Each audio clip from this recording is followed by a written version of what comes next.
Welcome in, everyone, to episode 262 of the Battlecast podcast. I'm your host, Caleb Peng, and I'm joined with the lone survivor here, Twastell. HurricaneKaz is not feeling so well today, and Steve might be sleeping. But, you know, in fairness, he is the one person that's allowed to sleep in every time because I think it's like 4 a.m. his time, 5 a.m. I don't know, it's early. Anyway, or he's in New York and we don't know, but that could be a possibility because there is a lot going on, stuff going on in New York. We'll talk about that in the events section stuff too. Before we talk about that too, we finally get the official announcement that Niantic Games is no longer Niantic Games, because we're talking about like, is it Scopely, is it not? And like, I feel like we went back and forth, and well, at least on the podcast, when we realized that it's actually still Niantic. But now they have announced that Niantic Games team officially updates its name to Scopely Explore, which is kind of too long for my taste, but 50% too long. Well, it's not even that. It's it's too late for this, right? And I doubt anyone that works at Scopely, that even if they listen to this, are going to take this in consideration. But I remember I was listening to he's like a social media like expert, and he does like stuff on like analytics, metrics, all this stuff. And I probably mentioned this on the podcast before too, like a long time ago. But the best branding names are 2 to 3 syllables. That's it. Right? There's maybe like a very few exceptions out there. Scopely Explorers 4. And that's why it doesn't come off very easily. And you know what? This is my prediction, right? We don't know, right? Maybe not. But a year from now, I want you all to see this. You gotta think about this. Or maybe a few months from now. No one's going to call Scopely Explorer. People are going to just call it Scopely. No one's going to write that additional Scopely Explorer stuff, right? And if you think about other examples, think about popular streamers in the space. No one ever says Marto Galde unless he's on unless he's playing like a battle on a broadcast. People just say Marto because Marto Galde is one too many extra syllables. You can't say Marto Gal, right? That doesn't make sense. So everyone says Marto. I mean, Niantic Games also wouldn't fit your thing either. No one called it Niantic Games. Everyone just called it Niantic. If anything, that only proves that point, right? Whoever called it in the community Niantic Games? Never. They all just said Niantic. Well, I think it might have only been Niantic Games after they joined Scopely, but who knows? And that's been a year, and not a single person has said Niantic Games. They'll either say Scopely or Niantic, right? Never Niantic Games. People are still going to call it Niantic the same way people still call it Twitter. Or they'll say Scopely, but no one's going to say either way. No one's going to say Scopely Explore, just like how no one says Niantic Games. It's just unfortunately it's bad branding, and I get it. Not everyone that, you know, whoever's in charge of this maybe didn't watch that video of mine that broke down all the branding stuff. But if you think about it, think about popular brands in the world, right? Like Nike, Reebok, I don't know, Erewhon, Costco. Like they're all like 2 syllables or 3 syllables at max. You know when CCO used to stream, his username is CCO FTW. Ain't no one called him CCO FTW. They just said CCO. Right? No one ever says the full thing. There's like few exceptions to it. It's like inadequate is one, but you can't really shorten. I mean, I guess some people call him in ad, or a lot of people call him Martime, but you can't really shorten ad duh, right? Like that doesn't make sense. So he is like the exception there, right? But and same thing with Though Technical, right? When Though was streaming, no one said Though Technical. I'm watching Though Technical stream. They just say I'm watching Though stream. Right. There's no PvP Steve. It's just Steve. Yeah, like only people that say PvP Steve is me when I'm introducing him on the podcast. That's it, you know. But anyways, and same thing. No one says 2-0 Butters. They'll say Butters, right? No one says Speedy-ish Chief. They just say Speedy, right? Same. I'm just saying. Anyway, things to consider for the next rebrand Scopely Explorer. I think I will say, like, I think that this is more of like an internal delineation is my guess, because like Scopely Explorer is like a part of Scopely, and I think that's why they're trying. trying to like distinguish it, but like I do agree that it's not like the full name isn't gonna stick. Hmm. So anyways, Yeah. I think I saw people saying that the like in one of the other like Niantic games now, Scopely Explorer games, that like the Niantic balloons had like gone away or something. So maybe we'll be seeing that in the Go loading soon as well. I don't know. Oh yeah, yeah. Because the loading screen, yeah. I mean, the bigger questions on Twitter is there still going to be Niantic support, Niantic help, or is there going to be Scopely Explored support? That's, I will say, ain't no way someone already holds the handle of Scopely Explore support. In fact, I think it's too many characters. Actually, it's past the character limit. So I it's mean, going to see how they're going to if rebrand anything, that. it would just be Scopely support, right? Because it's not Niantic Games support; it's just Niantic support. So, Mm, the problem is they probably already have a Scopely support account. well, then it might just become for everything. Like, But there's already an account that's Niantic support, right? They're not going to get rid of that account with like tons of followers and true, true. interactions, right? They had to rebrand that specific account to something. I I don't know. suppose. I mean, unless they just keep the same like handle, but just change the name or something. I don't know. Yeah, but that'd be really weird. I don't know. But I don't know. Anyway, small things, but at least you have finally have an answer on what the official name of the company is. Um, but Only official as of July 6th. Before that, dude, it's so funny because I posted something about how like it'd be nice if you could have the star piece drop option when you hatch a bunch of eggs, and then I was like, wrote like Niantic, please can we do this? And someone responded, be like, oh no, it's you got everything right except it's Scopely. I was like, and I responded, I was like, no, no, no, Scopely is the parent company, but Niantic's still like Niantic, right? And then like 1 day later, this news comes out. I was like, all right, never mind. You're right. It's now Scopely support. well, Scopely now, but Explorer. at the time they were wrong. I know. But literally, like 1 day later, I was Yeah, yeah, wrong. yeah, Yeah, yeah, yeah. yeah, yeah. Okay. Anyway, let's talk about some events too. So there's a lot of things going on this upcoming weekend besides Global Go Fest. This is why we talked about Steve potentially being in New York. So there's a 10th anniversary in Pokemon Go event happening. Today. Um, huh? It starts Happening today. today.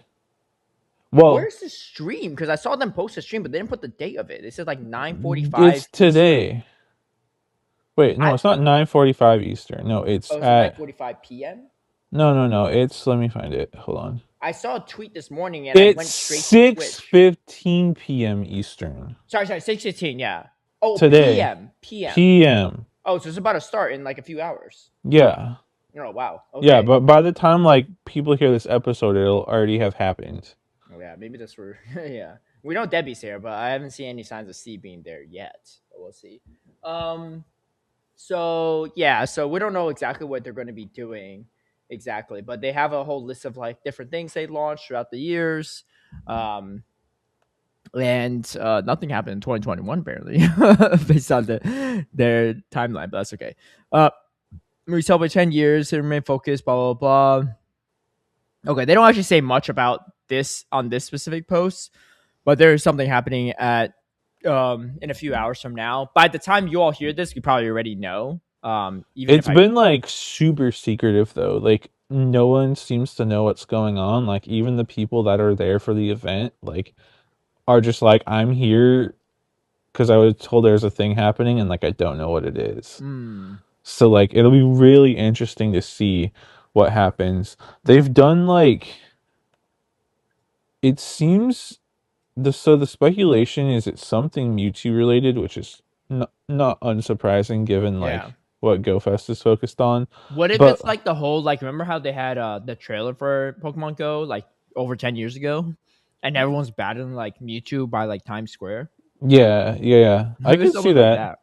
Well, so the thing is apparently they've there's been people said Mewtwo vanishes in Japan. Mewtwo has Oh, vanished from its container at Pokemon Center Shibuya, and now the official Pokemon Go Japan says it's missing from Pokestops too. yeah. Um, so like, cause yeah, like I haven't been to the specific Shibuya Pokemon Center, but like I'm sure even if you haven't been, you've seen like the pictures of it in the container there, and like even on the Pokestops, it's in there. But like there's now screenshots of the Pokestop of the Poke Center, and the container is empty. Like there's no Mewtwo in That's pretty that. dope, actually. Yeah. Um. Yeah, that's a really cool thing. I mean, I mean, I can see how this takes a lot of coordination, right? 'Cause you have to work with TPC to like make sure that the Mewtwo is removed from the Pokemon Center. And Yeah. I mean, the Pokestop itself is not hard to do, but removing the full Mewtwo is like definitely like very coordinated. So, that's pretty cool though. I do like that, and we'll And then see how that goes. Yeah. yeah, and then we just have this 10th anniversary like art, which like honestly all the art they do, like the loading screens and some of these anniversary arts are just like so incredible, honestly, like just very beautiful, well done. And I think people were saying they saw like I haven't looked at it very closely, but people were saying I think they saw like Arceus in the background of this somewhere, as well as like people were saying they saw like I think one or two of the Paradox Pokemon somewhere in the background. Um Hmm. Interesting. Also, Okay. what you were also yeah, what you were saying about Mewtwo, I could see because like if you look at this art, like it looks like there's like big like screens in like a Mewtwo, right? Like so maybe I don't know. Oh, dude, I'm just saying stuff, but wait, actually, yeah, because this looks like Times Square in the art photo, and that's Unless the Mewtwo unless on it's, the screen, right? Is that not Times Square? unless they're just trying to like throw back to that original trailer as like a little Yeah. Well, that's nod. because that's the first thing I thought about when I heard it's a secret event in New York, and then Mewtwo's gone, right, from Pokemon Center. I'm like, huh. Well, it's also Mega Mewtwo's coming out, right, this weekend for everyone globally. So, that is interesting. It's also a Thursday. I'm surprised it's today and not like Friday or Saturday. But I guess like Friday. Oh, you know what? I can make sense because for everyone else, if they're playing the event, they're not going to be watching a stream, so they don't want to do it on a day where like and like given how early for some people like time zone purposes, you can't do it on a Friday, right? Because Yeah, because it's already it'll have already started for some people. started Yeah, for Steve. Yeah. yeah. Um, Um. but okay. Well, again, once you all hear this episode, you probably already know what happened, but these are our 3 hours in advance speculation. So we'll see how on point we are, or maybe not. Um, but yeah, 10 years is wild. I Longest know. game I've ever played Oh, by consistently. far, by far. Yeah, yeah. It I used to think be Clash of Clans, but I just gave up that during COVID. But the mobile gaming. well, yeah, because I used to do mobile games. So I was like, I don't want to do console games. I don't want to be like spending too much time on games. Clearly, I still spend plenty of time on games, even if it's mobile. So it doesn't even make that much of a difference. Um, Yeah, I definitely was getting a little emotional seeing some people post like their like making like 10-year anniversary posts and just like talking about their experiences with the game over 10 years and like how far they've come as a person and like just how the game has changed their lives and given them such like great memories and stuff like that. Like it's it's definitely like I think that's like part of what like keeps a lot of us playing the game. Like I know we all have our laundry list of complaints about the game itself and the way that Niantic Scopely is like running things, but like it's at the still end of better the than it was 10 years ago by far. oh, that for sure, Yeah. but also like it's such a unique game, right? Like there's not really other games that have this same sort of like community aspect or like same like shared location aspect, right? Like Hmm. we all come together for Go Fests or Go Tours or regionals, ICs, worlds, whatever it may be, right? Like they've found a way both via like the championship series as well as just like in-game events to like bring people together from all around the world at some of these big events and like that's just so special and so unique to get to like meet up with people who play the same game as you from all around the world, right? Like the fact that we get to see like Debbie and Steve at Worlds every year, at NEIC this year, like I saw Debbie at Seattle Go Fest, like those are people from Australia that we're getting to meet up with as Americans, right? And That you would have obviously never known. exactly. And then like, Yeah. all the Europeans and LATAM trainers, etc. that we're friends with as well and get to see at some of these big events. Like it's truly like a very unique and special game, and I think that's a big reason why we're all playing it 10 years later. Yeah, I was thinking about it too, right? Because like obviously, like I played the game a lot even before PP came out. But it's funny because I made my first YouTube video because I won a regional in Sylph, and that qualified for me for Worlds, and it shot me to like number 2 in the world on the rankings. And um, if I didn't win that regional, I would have never made a YouTube video.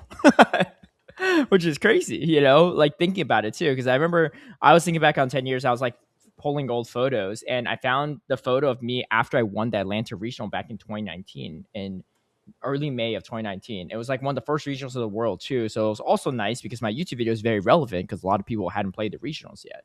I remember it was actually very specific. It's on Mother's Day of May, yeah, in Atlanta, and What year was this again? 2019. Yeah, Okay. first year Sylph. And then I remember HurricaneKaz, one of my teammates now, but also one of my local rivals. He used to always beat me in tournaments.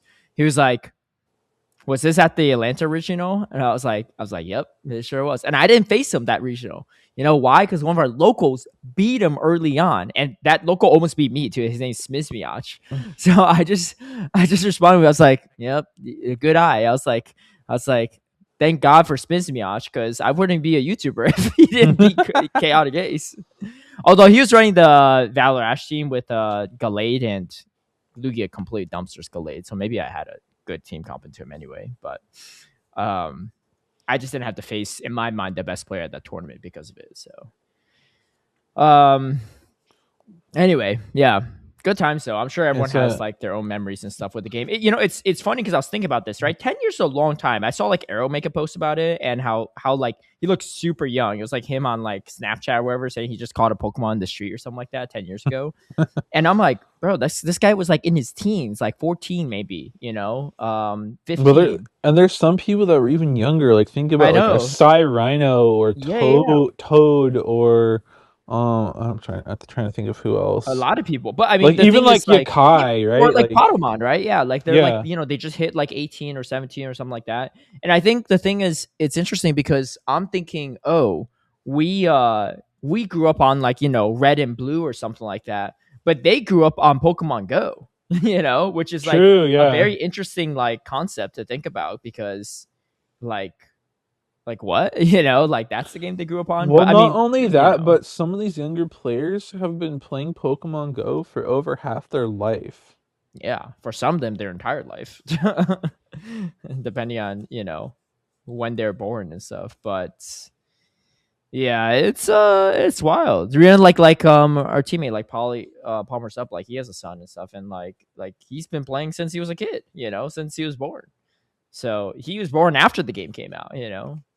So it's kind of crazy. Like he wasn't even around for the beginning, but um yeah, I don't know. I think it's cool. It's cool to see people share about their favorite memories and stuff like that too, and just seeing how far the game's come across. And kind of similar to Tristan, like the game's not perfect, and maybe it's frustrating enough for some people to quit. But I think overall, there's still a lot of good parts of it. That I think for me, the game itself is fine, and like I still have fun with it most days. But even when I'm frustrated, like it's like the memories that you get from it, and like the connections you make that like are like lifelong, right? Um, like who knows? The game itself might not like. I mean, I know Niantic wants it to be a forever game, or Scopely Explorer wants to be a forever game, but it might not be. But that's okay, Like I think like if the game ever just like eventually like dies out, or whatever, like I'll still be like grateful for like the time I spent on it and the people I met throughout it. So, Oh yeah, for sure. Yeah, I mean, but what are like one or two of like your biggest highlights?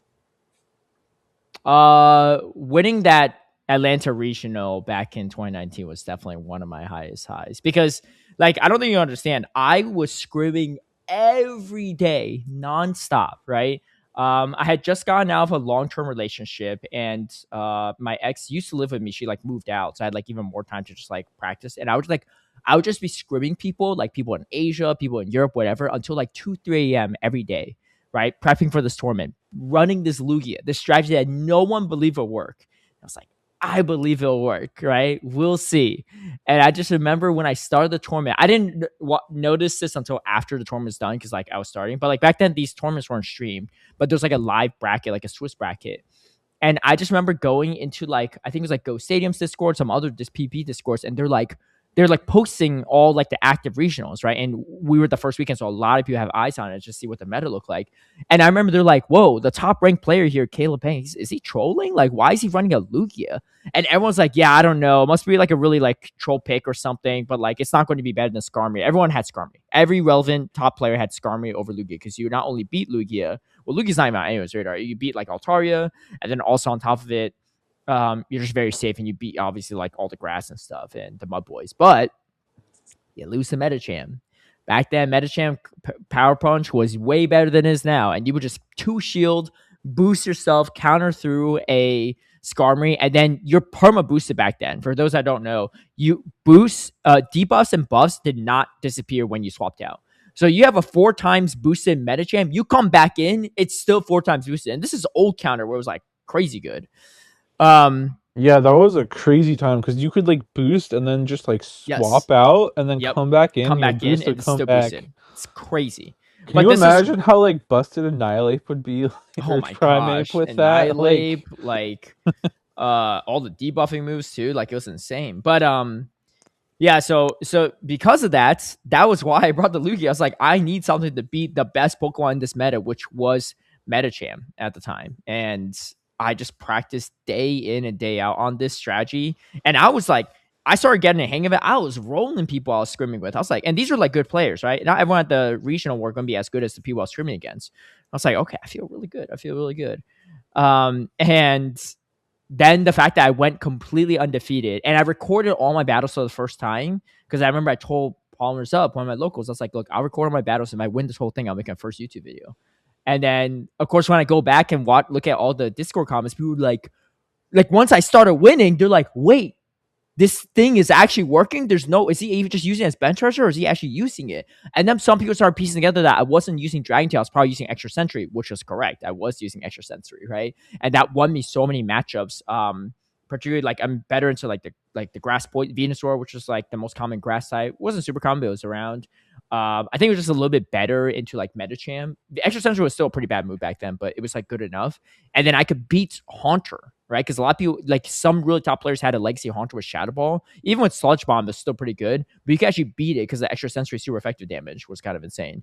And you could tank a Shadow Punch and they can't tank a Sky Tech, I think was the move I was running. Yeah, Sky Tech Hydro Pump.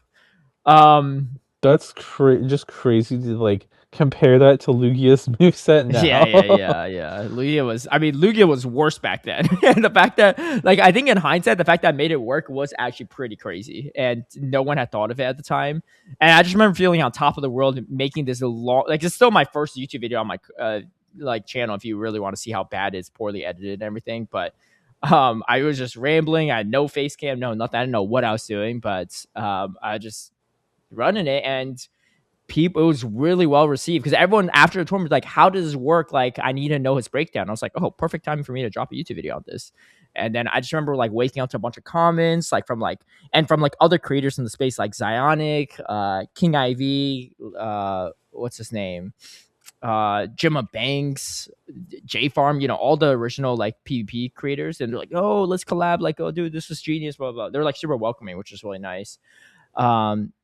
And yeah, that was kind of what started it all. And then I became more than just like a local PvP person, but made YouTube videos off of it. And it's been a big part of my life for the past, I don't know, 7 years, 8 years. Yeah, 7 years or so, which is kind of crazy. But I think that's probably my biggest highlight moments for me, just like kind of like the origin of all that. But yeah, what about you? Probably a couple. So winning that Cascadia Switch tournament. That's definitely up there for sure. I think from a competitive standpoint, I would probably put last year's NAIC a little higher than that actually. Oh, true.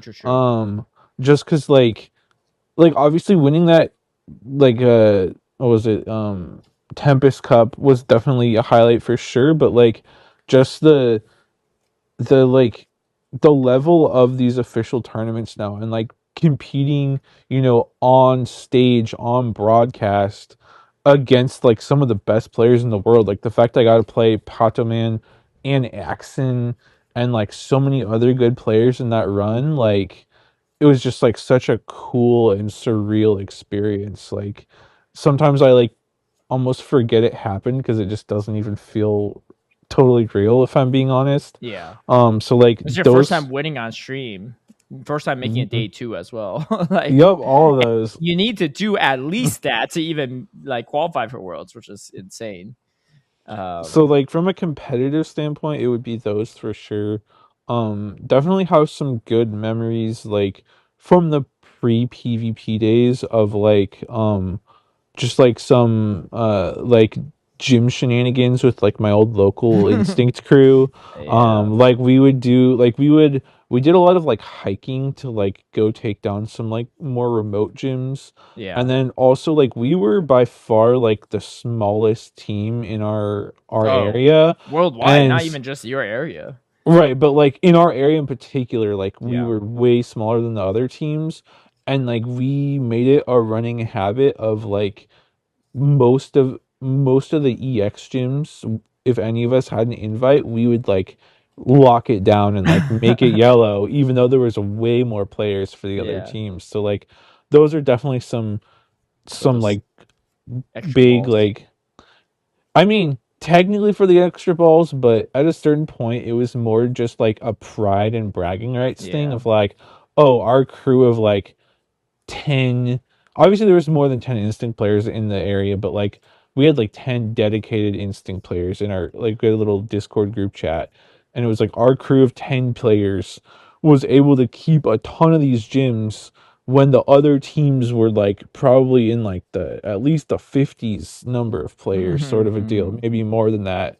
And like there was even like a couple times where there was like two EX raids like in town in different like parts of town, and we would like held them both down like for the same day.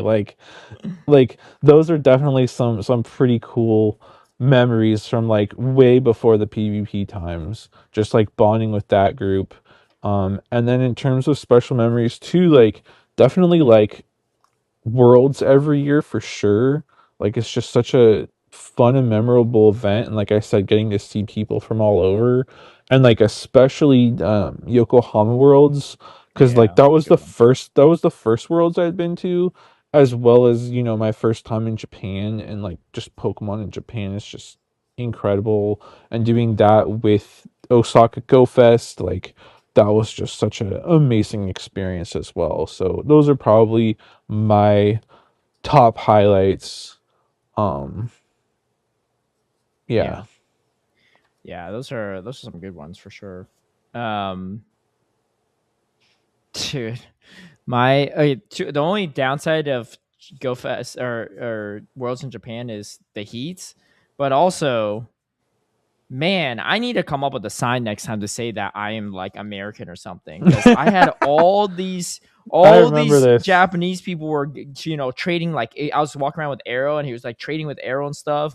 I'm like, yo, I got these regionals too, and they're just looking at me like, huh? Like you're Japanese, right? Like I was like, I was like, dude, how do I tell them that I'm also American? I have these things, because they're just looking at him. It's like, well, he looks like he's from Asia, so he's not going to have what we're looking for. Um, but I don't know. It was funny either way. But yeah, it was yeah. Mm. Japan Go Fest, Japan Worlds was definitely a ton of fun too. I enjoyed it a lot.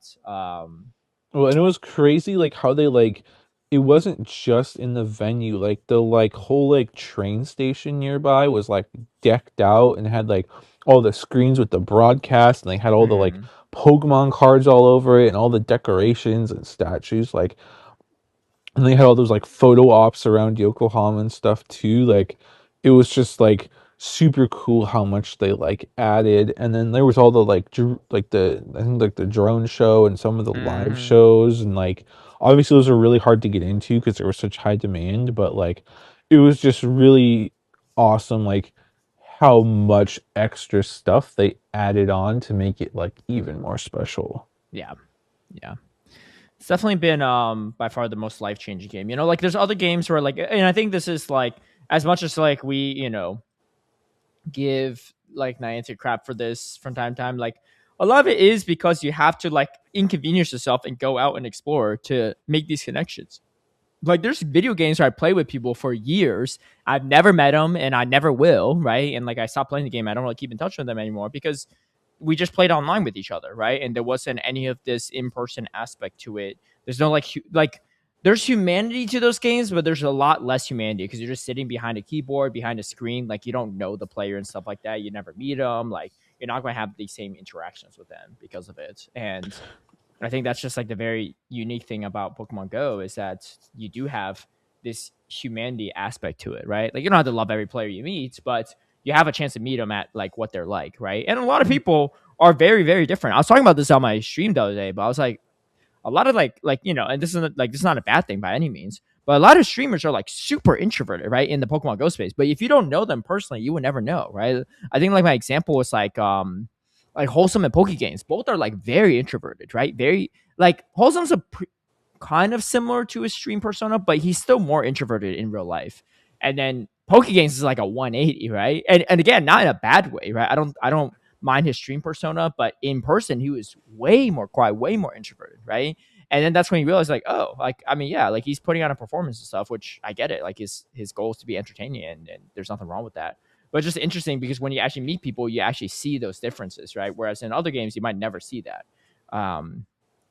CCO is another example too. He's way more chill and way like, I mean, he's still like extroverted, I think, but he's still overall more introverted than his stream persona would ever come across, right? Which is interesting, right? These are things you would never like really experience if just are like at home, right? And Yeah. never go out there. Meanwhile, Steve, what you see is what you get. Yes, Steve. Yeah, for the most part, Steve is. I think I am for the most part fairly consistent too. I don't think I'm that different, but I don't know. I mean, other people can correct me if I'm wrong. But I think most people are like, oh, Marshall Galti is a good one too. He's actually a little bit more introverted than his stream persona as well. Like like he'll be like if they're in like a big group setting and stuff, he's not usually the loud one talking in front of everyone. He'll like still talk, but he will be like more on the side, kind of thing. And again, not in a bad way or anything like that. Honestly, I like a lot of introverted people, maybe more so than extroverts, but it's just interesting to see that.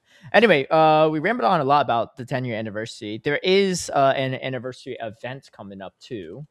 And also, everyone can feel free to share your own 10-year or your favorite memories yourself in the comments down below.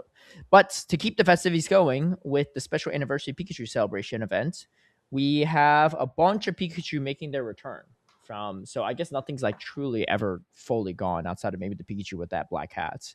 But Pikachu celebrations is it starts on July 13th to July 20th, so a full week. Yeah, Monday to Monday. And Yeah, it starts 10 a.m., ends 8 p.m. local time there's three as different usual. celebrations.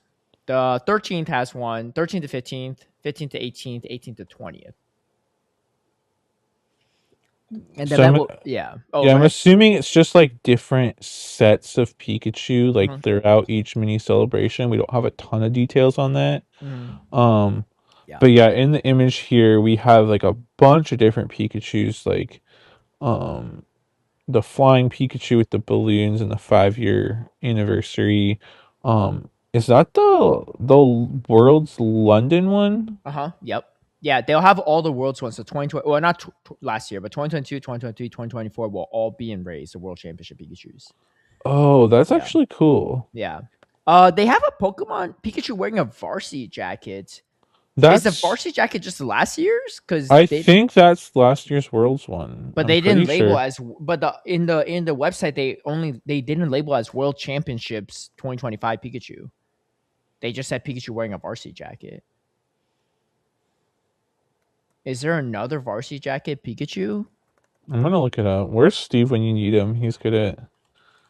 Uh, When I Google it, it's showing me the Worlds one. So yeah, I think it is just the world's one. Maybe they just didn't. I don't know why they didn't mention it as 2025. I think it is because there's no other varsity jacket Pikachu that I'm aware of in the game, Yeah.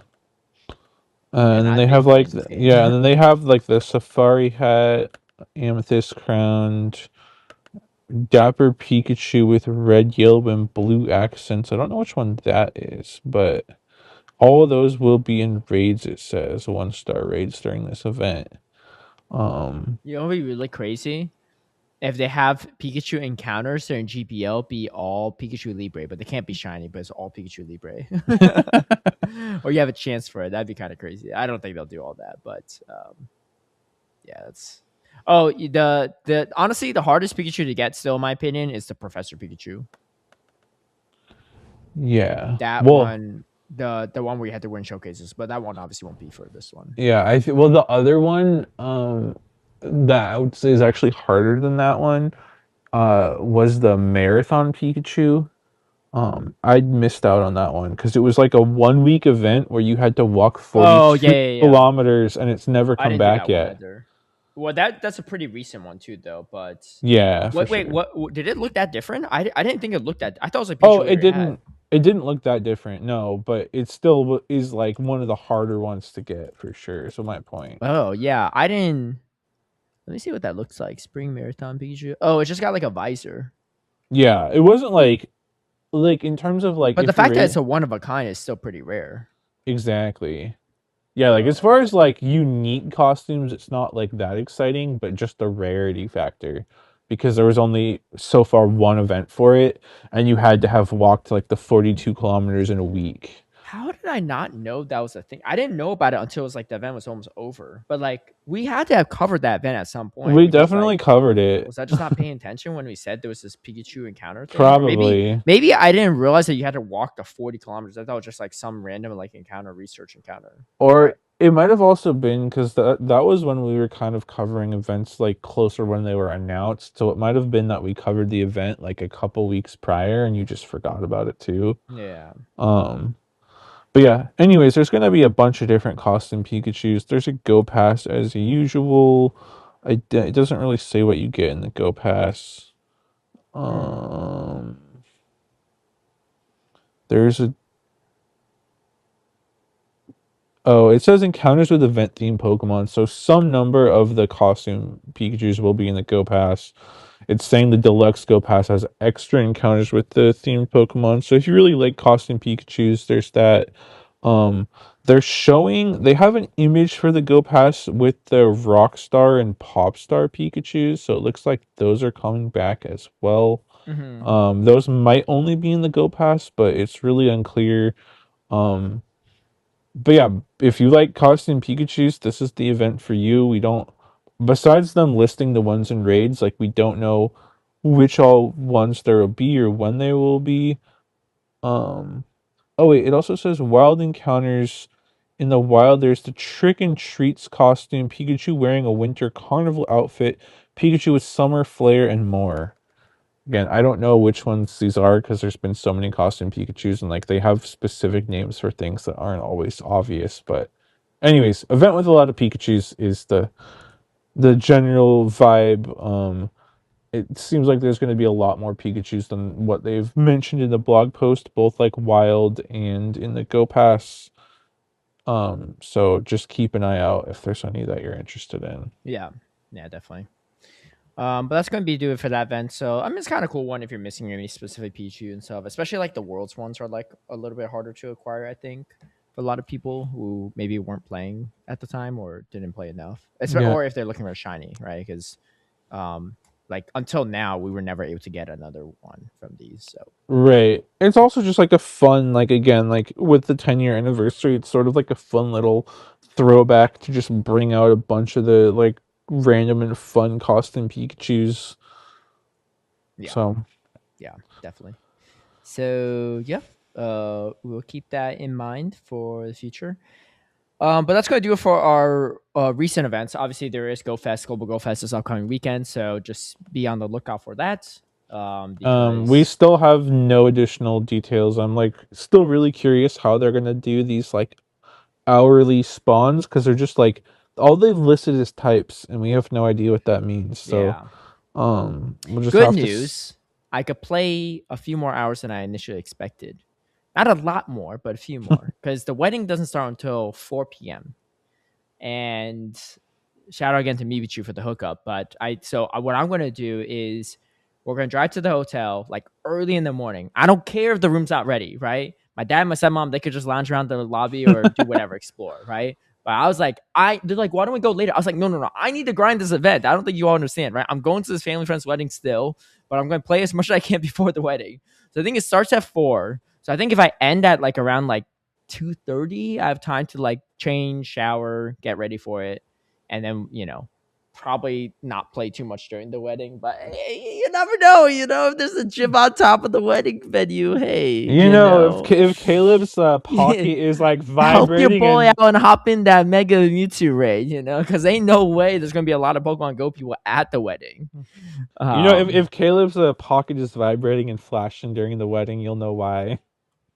Oh, I mean, hey, that's always going on when I'm commentating too. It's just that like it's too far away from the mic to even hear it. So, but I mean, you gotta get the auto catcher going, the Go Plus Plus. But, yeah, so we do have that going on this weekend, and obviously whatever the thing going in New York is, you all will probably know already by the time you hear this. And just one little thing is, if you're buying things from the web store, there is like a promo code you can get for each purchase. You can use it, and like it's not much, but it gives you like 1 premium raid pass.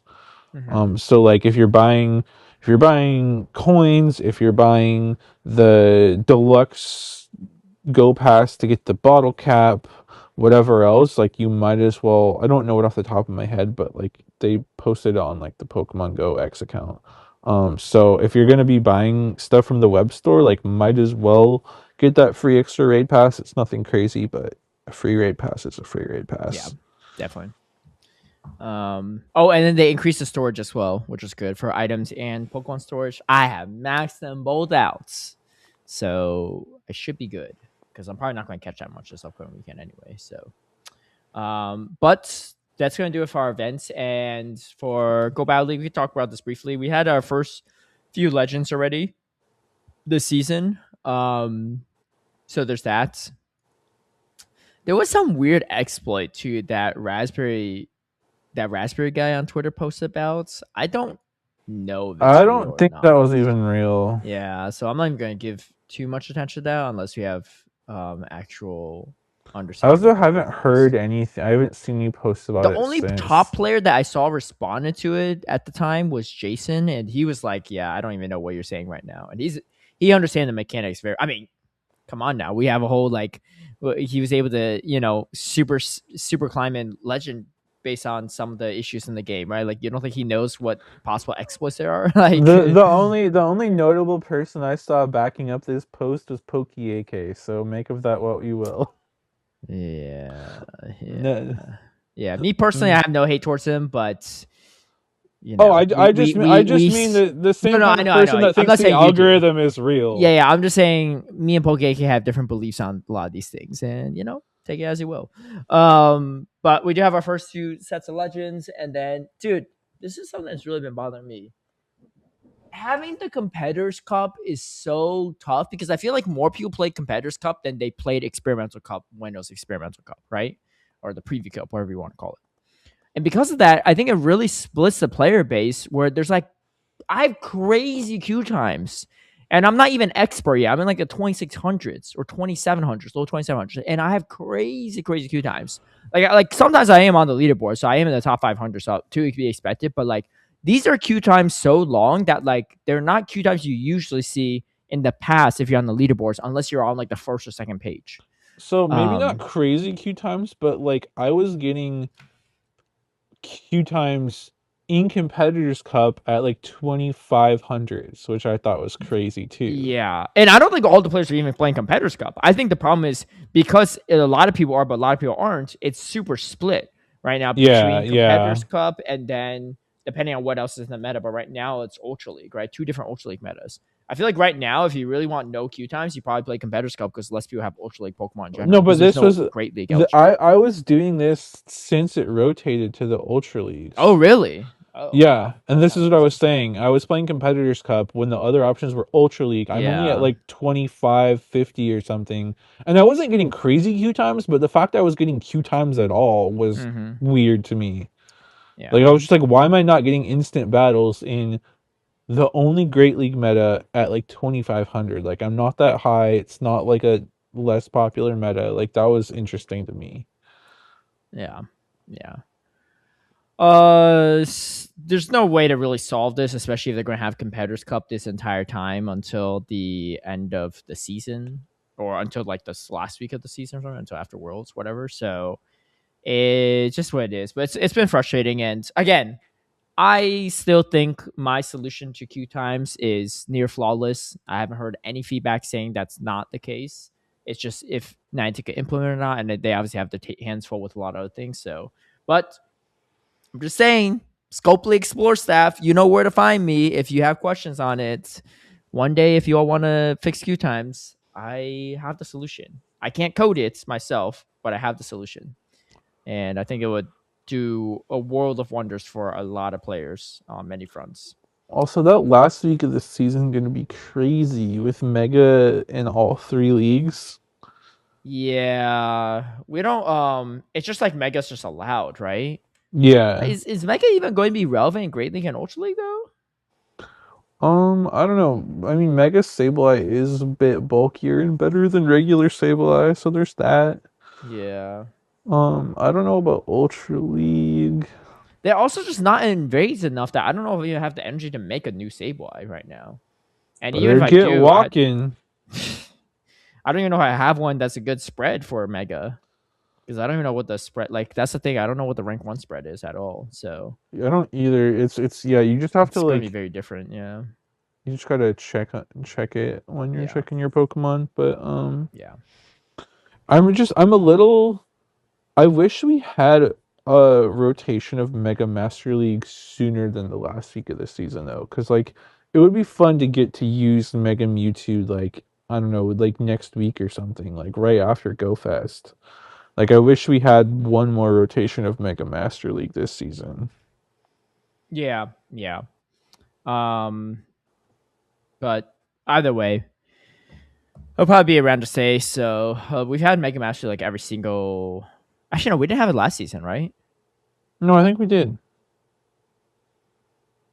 Did we? There was. I remember because no, we didn't. You know why? Because last season was when Kyogre got buffed with the waterfall, and I remember specifically there was no Primal Kyogre. I was like, "Oh, Primal Kyogre's gonna be busted with a waterfall buff," and there wasn't one last season at all. Yeah, Oh, there was okay. one before that, but not last season. Yeah, so I remember too because I didn't make a tier list for last season's Mega Master League either. But anyway, yeah. So we'll see. We'll see. Best of luck as people are climbing in Go Battle League this season. Um, let's talk a little bit about Championship Series because we didn't really wrap up our conversation from last week. I know JJan was like, "Wow, you guys really took a while to figure out what it meant." I was like, "Yeah, true, true." But let's take a look at his Us further guys, I insights. got it right away, and he said that. He I said know it he took said me. that, but I listened to the episode back. You didn't get it right away, but it was like your second theory was what was correct. Yeah, it wasn't like instantly it clicked, but to be fair, it was kind of complicated. All right, To be so fair, it took me a while to try to figure out whatever the heck you were talking about first. yeah, well, yeah. I mean, I didn't know what I was talking about either. But talking about the graphics from JJan. So another graphic to continue that is the third graphic on his list of things from his tweet. But he says, speaking of attendance, NA grew considerably, while EU and Oceania didn't. Latin varies based on the country. Mexico has the most demand anywhere, while the rest of the region sees far fewer players at majors. That is okay. So this is interesting because you're going to see the 20 like the change, right? He has a 2 year change difference. So NA, excluding the Puerto Rico special events, it had a 43% increase in participation from 2024 till 2026, which is kind of insane.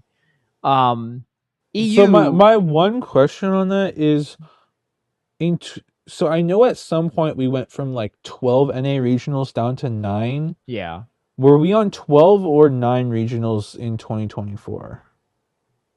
We're Do you on remember? 12, I think. Or I don't know if we're on 12. I think 2023 was the most. 2024 was a little bit less, but it was like one or two short, I think. Okay, But because like like there 2025 definitely and is. 2026 were both like 9 each. Yeah. Yeah, because like I think there is definitely like some level of natural growth, but also the average attendance is going to go up if you go from 12 regionals down to 9 because you're going to also be getting right like with less regionals to attend, you're going to have if the same players go to roughly the same number of regionals, that's just going to bump up the average attendance numbers But too. then, okay, so LATAM definitely increased the amount of tournaments they had. But Yeah. didn't EU also decrease over the past 2 years? No, I think EU is like constant or maybe got slightly more, but I could be remembering wrong. Really? Yeah. I mean, I could look it up, but yeah. So EU they had a -6% over the 2 years. Nothing crazy, right? It went from average attendance of 116 to 109. But I am curious though about EU in general because they were by far the highest consistent attended tournaments. I feel like back then. I mean, like he separate so JJan separate out Mexico, Latin, Brazil, and others, right? Other countries. So it's very different results. But I think like I remember EU just being the highest participating region outside of like the occasional Mexico tournaments um for the past few years. But I did notice that their numbers are like kind of like stagnant right now. And I'm trying to figure out why.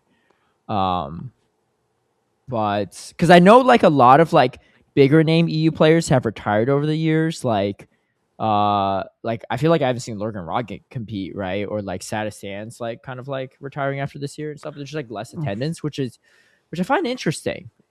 Because they I haven't th- found people to like kind of replace those numbers. Whereas NA does seem like it is like I feel like there's newer players in the circuit every year. yeah, I think the other thing with EU is I feel like the first few years um like a lot of the most like, dedicated hardcore EU players were going to like almost every event. Yeah. And I think that if you look at some of those same players now, instead of going to like, I don't know, 6 to 8 events, they're maybe going to like 3 to 5 events or something. Like, We could look at the average attendance actually, because wasn't that the on one of the graphics? So I mean, that's on this. tournaments. Oh, by player, you mean? Yeah, so yeah, because they have less total players, right? So they have less total players, um, and in Europe, right? 847 for NA versus 630 for Europe. Um, it's hard to say actually, but Right. they have. Yeah, I'm I'm just trying. thinking more Looking at like the. anecdotally. Like, Yeah, yeah. I haven't like looked at the numbers, but like, I feel like players like I don't know, maybe Colin's not the right example because maybe he's did more this last season than I realized. But I feel like some people like Paula, Nessabethan, like even like an Anacor have gone to less events in the last season or two than they did in the previous seasons. Yeah, Um, maybe. and I think Yeah. some of that is like obviously like we talked about earlier, like it's really, you know, fun and special to like go to these events and like see the community and see your friends. But I think a little bit of it is maybe just the novelty of it having worn off, like because travel's so easy in Europe for sure, but Mhm. it's like going to like say 8 European events every year is just like a lot, right? Year over Yeah. year, like it was, it's a little easier to justify the first year or two, but I think some of the top players, especially with them like bumping up the number of invites for Europe this last season, like know like, oh, if I go to maybe like 3 or 4 events, like I'm good enough that I should be pretty easy to lock in my world's qualification.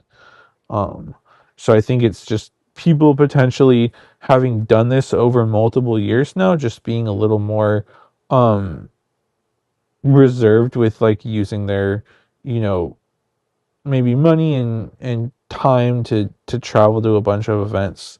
because they're realizing like if their goal is just to qualify for Worlds and they're not going to make like a travel award push, that like they're pretty safe going to less. And so I think some people have just sort of scaled back in that regard in Europe. Yeah, especially if they bumped up the qualification numbers in general, right? So it's a little bit easier to qualify, especially if the number of players are about the same, right, from Europe. And Yeah. Latin America, it's hard to say because they separated out by like the other, but different regions. Well, I guess we could add up the total amounts. So let me see the total amounts of average attendance. That's actually not a great metric though, because there's less. I can't add it like that because I don't know how many Mexico tournaments there are compared to Brazil and the other regions. So I can't just add Yeah. up the average and call it Right. that. Well, So I do think it's like I think JJan splitting it up though makes a lot of sense because like Latam is a very big region and traveling around is not always easy or affordable for all the players. So sort of looking at it at little slices like that I think does make some amount of sense.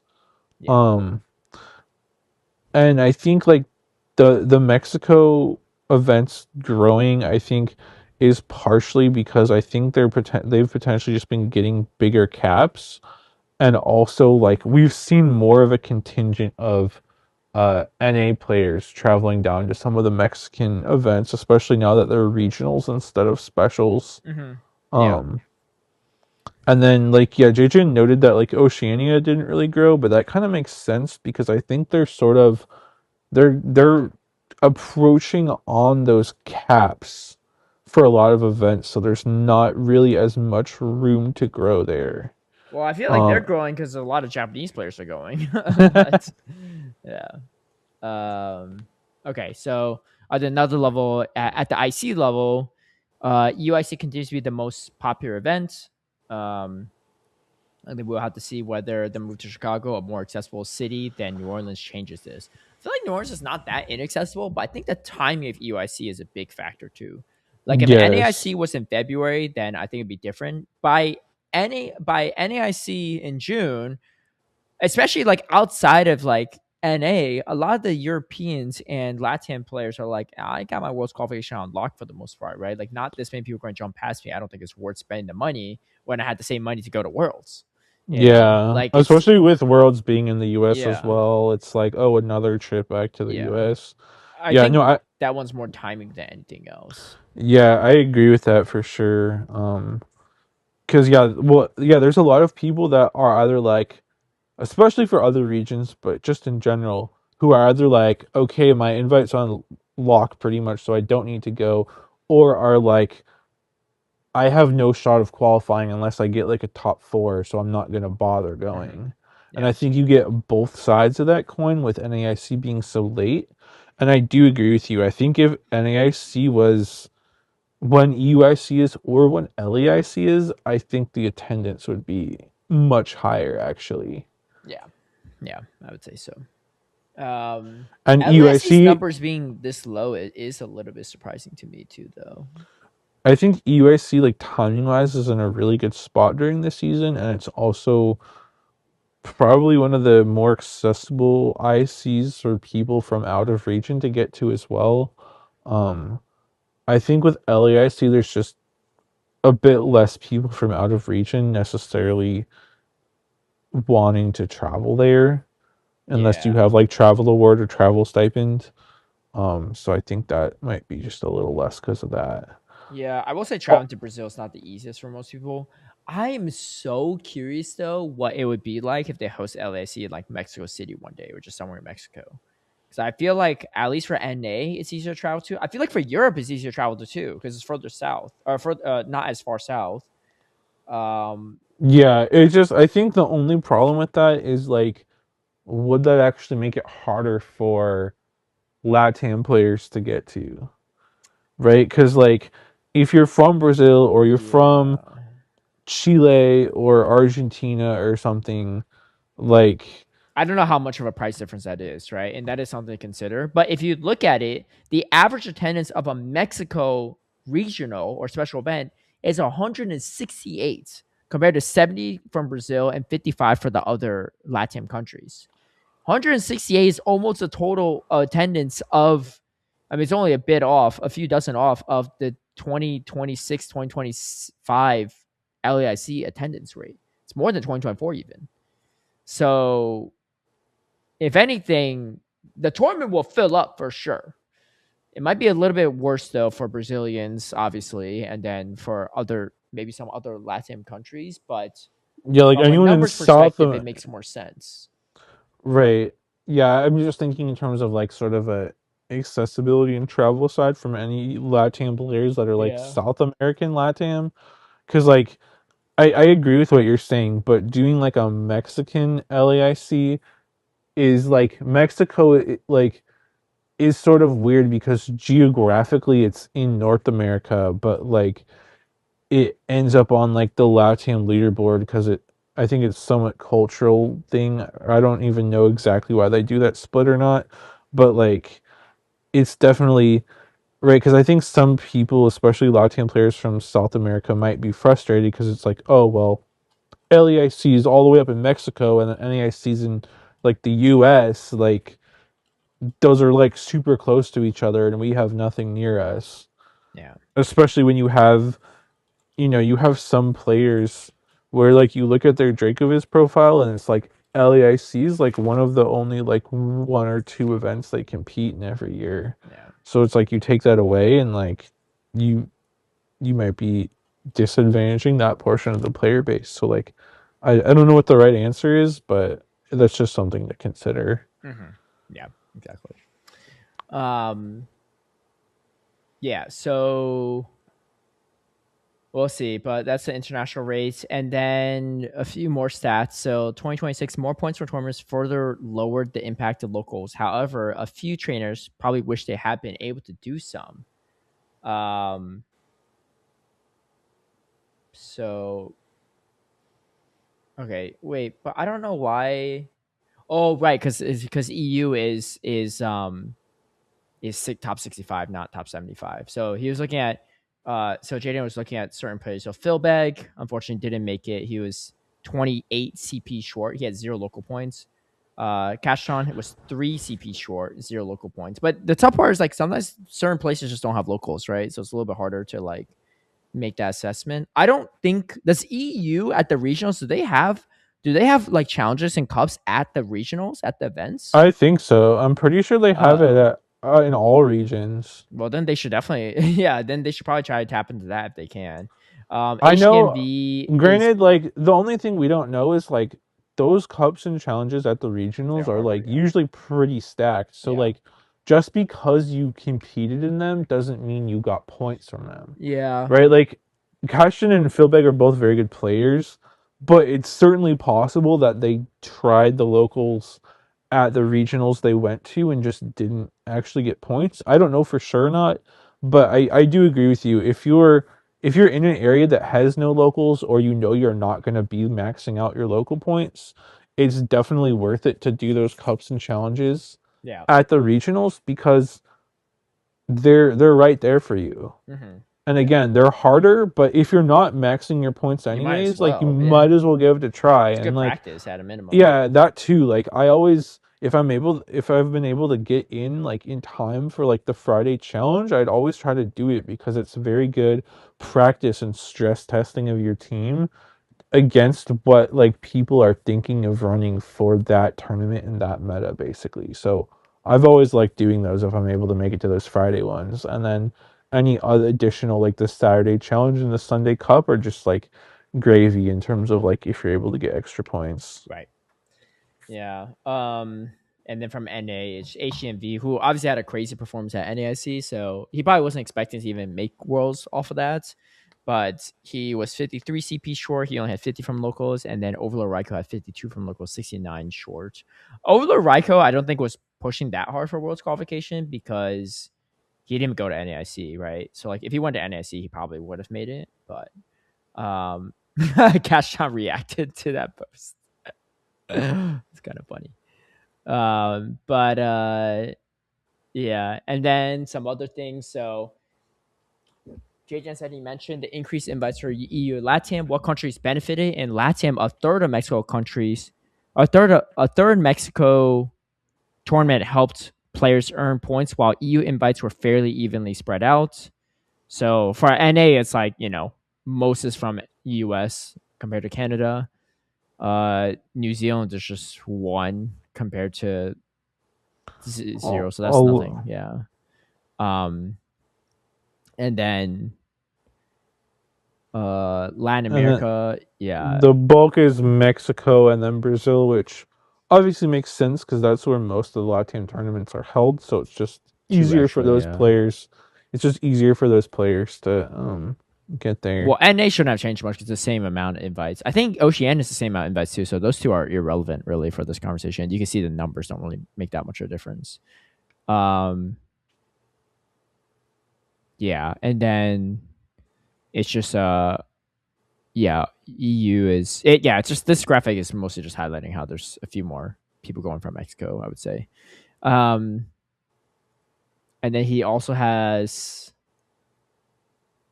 points added my full database of results on another sheet, some stats on the season below. So, okay, win percentage is a cool one. So, top cut percentage. So, Inadequates, Boom, and Firestar all have 100% top cut this season, which is kind of crazy. TC Steiner is at 87.5, and then next to is Chris LB and Zardy. Chris LB is from EU, and the Zardy's from LATAM as well. So really high top cut performances. 85.7, and Yeah. that's with minimum of 4 events. So Yep. like Yeah. obviously there's a few people that probably do Sure. one or two Yeah. events and top cut Yeah. 100%, but this is minimum 4 events, which is not easy to top cut that high of a percentage. Yeah. Tournament points per event. So average tournament points is kind of crazy too. TZ Steiner at number 1 there. Boom at number 2, which makes sense. Potamon and Anaquins both at tied for 3, and then Beelzebub at 5. Wow, these are good players. And then battle win percentage. This is crazy. Inadequate's leading the charge at first. 77.1% battle wins, which is insane. Elite's at 72.2. I'm sure his losers run in LA helped that a lot.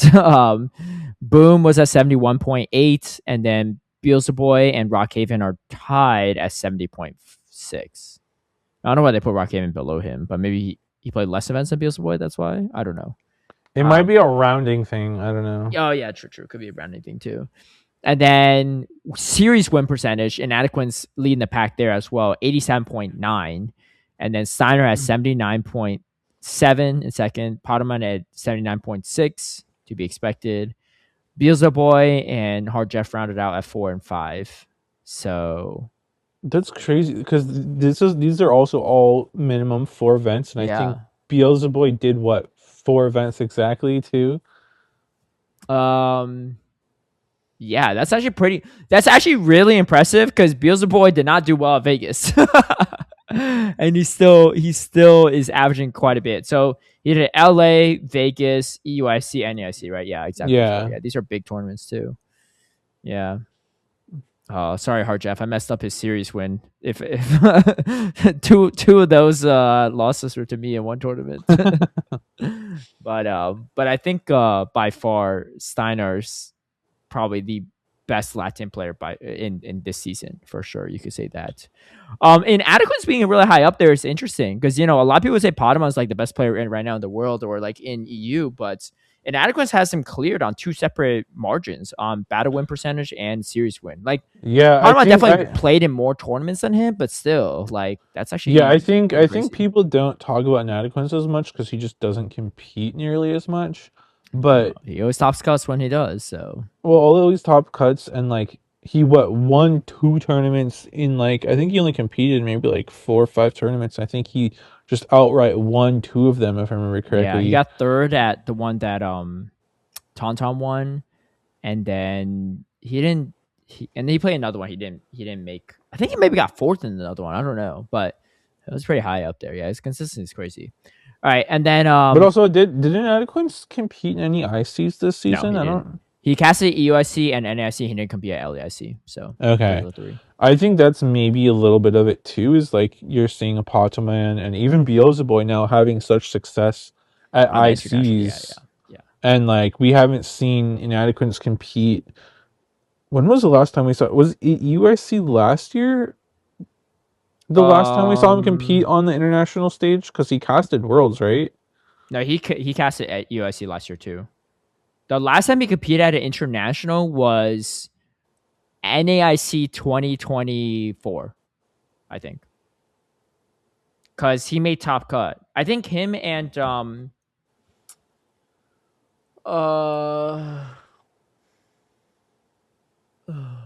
there was a bunch of Europeans that made top cut that year. It was Z's Wireless, I think, made top cut at 2023.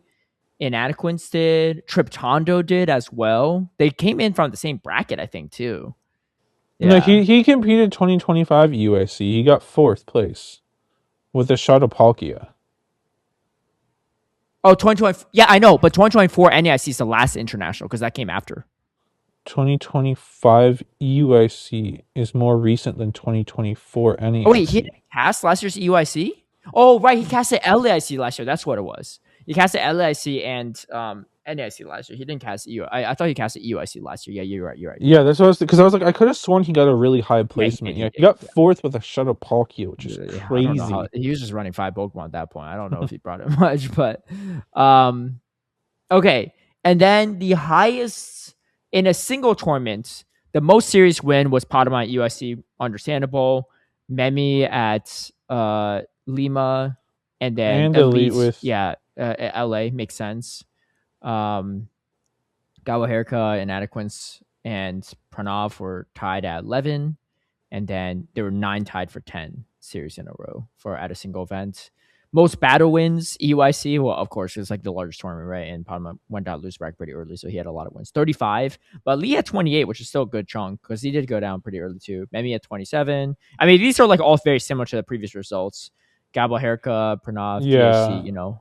yeah. It's just like long losers runs for the most part. Besides DHC the on the inadequates, came from the winner side though, which is even crazier because he went to right? winners finals and went to losers. And inadequates Prague, I think, didn't he just straight sweep that tournament, or am I misremembering? Oh wait, give me 1 second. You keep talking. I need to open the door real quick for something. Okay.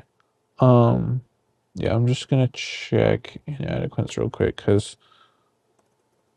I don't. I'm spacing on which tournaments he won this last season. Oh no, Prague he got 3rd. That was a deep losers bracket run because he lost in the second round. So yeah, most of these understandably series wins and battle wins are from like deep losers runs. Yeah. Um No 100% win rate this year. The BD Gast or whatever GGST from Melbourne had the highest win rate at 93.3%. Wait, the BD didn't even win Melbourne though, right? yeah, he did. Oh, he did? Yeah. Oh, okay. Never mind. I don't know why I don't remember that one. And then Nessa Beaton at 90% at Utrecht, Zardi at 88.9%, Bel Horizonte, Harjef at Monterey. And then Inadequates is tied Inadequance, with himself. yeah, fit twice. That's crazy. And then His Paul Frankfurt Washington, yeah. and Stuttgart. But yeah, it's crazy that he had 2 of the highest win percentage tournaments. Yeah. I mean, it makes sense based on his general win rate, right, across the board. Oh yeah. And then the final graphic from JJan is it might be surprised that NTC took home the most cash considering Potamon's IC success, but a couple European events are no cash. They will surely be top favorites going to Worlds. Okay, that makes sense. Yeah, so most amount of trophies won. Trophies are just from international, so 3 is the most you could win in a regular season, and Potamon won 3. Along with 4 medals 4 as medals, well. yeah, 7 total. Nighttime won 1 trophy, which is the LIC one he won, and he got 5 medals, total 6. Sana won 2 trophies, but he only played in 2 ICs as well, so that's a distinguishing factor there. He won 3 medals, total 5. Doombug won 5 medals, no trophies, 5 in total. Hardjeff won 4 medals and got 4 in total. And also Hardjeff ending up on some of this because I think that he didn't compete NSC. as much. Well, he didn't compete as much this season in general. I think he did a good chunk still, but not the ICs, I think. He did LSC. Did he do EUIC? Let me see here. So he competed in 10 events this season. That's still a good chunk. Okay, that's The more than I he competed in was realized. Orlando though in April, so it's been a while. But he still played in 10. He did UIC and LAC actually, but he didn't do NAIC because I think he was like doing surgery or whatever. But he hasn't Yeah. played since Orlando in April, which is a good chunk of time, right? But fourth in Orlando, first in Curitiba right before that, another first in Monterrey. I mean, two first place in one season is still a lot. And a second in Belo Yeah. Horizonte, Yep. as well as a 13th at UIC. Yeah. Yeah. So seventh in Merida. So yeah, I mean, he played in a decent amount too. Okay, that's more than I realized. I think it's just because he hadn't competed since Orlando, so it Yeah. felt like Well, the because LATAM tournaments normally aren't broadcasted either for the most part too, right? So that's another part of it. Yeah. right, but I feel like normally you see him popping up on like Latam graphics like every month or every other month of at least top cutting, if not better. Yeah. Yeah. Yeah. But like we haven't seen him in anything since Orlando, so I think that's why it felt like he hadn't competed as much because it was more like early season heavy. Yeah. I think yeah, he's still top cut in like 6 out of his like 10, I think. So still a good chunk. But all right. And then total cash earned, so nighttime 66.6 grand, Potamon 13.75, Doombug at 12K, Steiner almost at 12K as well. Hard Jeff's almost at 10K. So Hard Jeff actually won a lot in prize money too, actually. So Yeah, um yeah, I mean he definitely did. He definitely did a lot of stuff. Um but anyway, that's the JJan graphics. Really cool to see. Follow JJan on Twitter if you'd like to see more of his analytics. I think it's just JJan 11 Pogo. PGO. Oh, PGO. Sorry. Yeah. Yeah, that's a good distinguishing factor. But he has yeah, really appreciate what JJan does for the community on these graphics and stuff like that. Really, really cool to see the breakdown. But that's going to be our championship series recap, and then oh boy, we got some tea for you all. I'll just put it that way. How do we start this? Should we? Okay, let's take it back from the beginning, right? Not the beginning, but like why this is relevant. So this was happening for like the past 2 weeks ish or so, 2.5 weeks or whatever. It's pretty much resolved right now.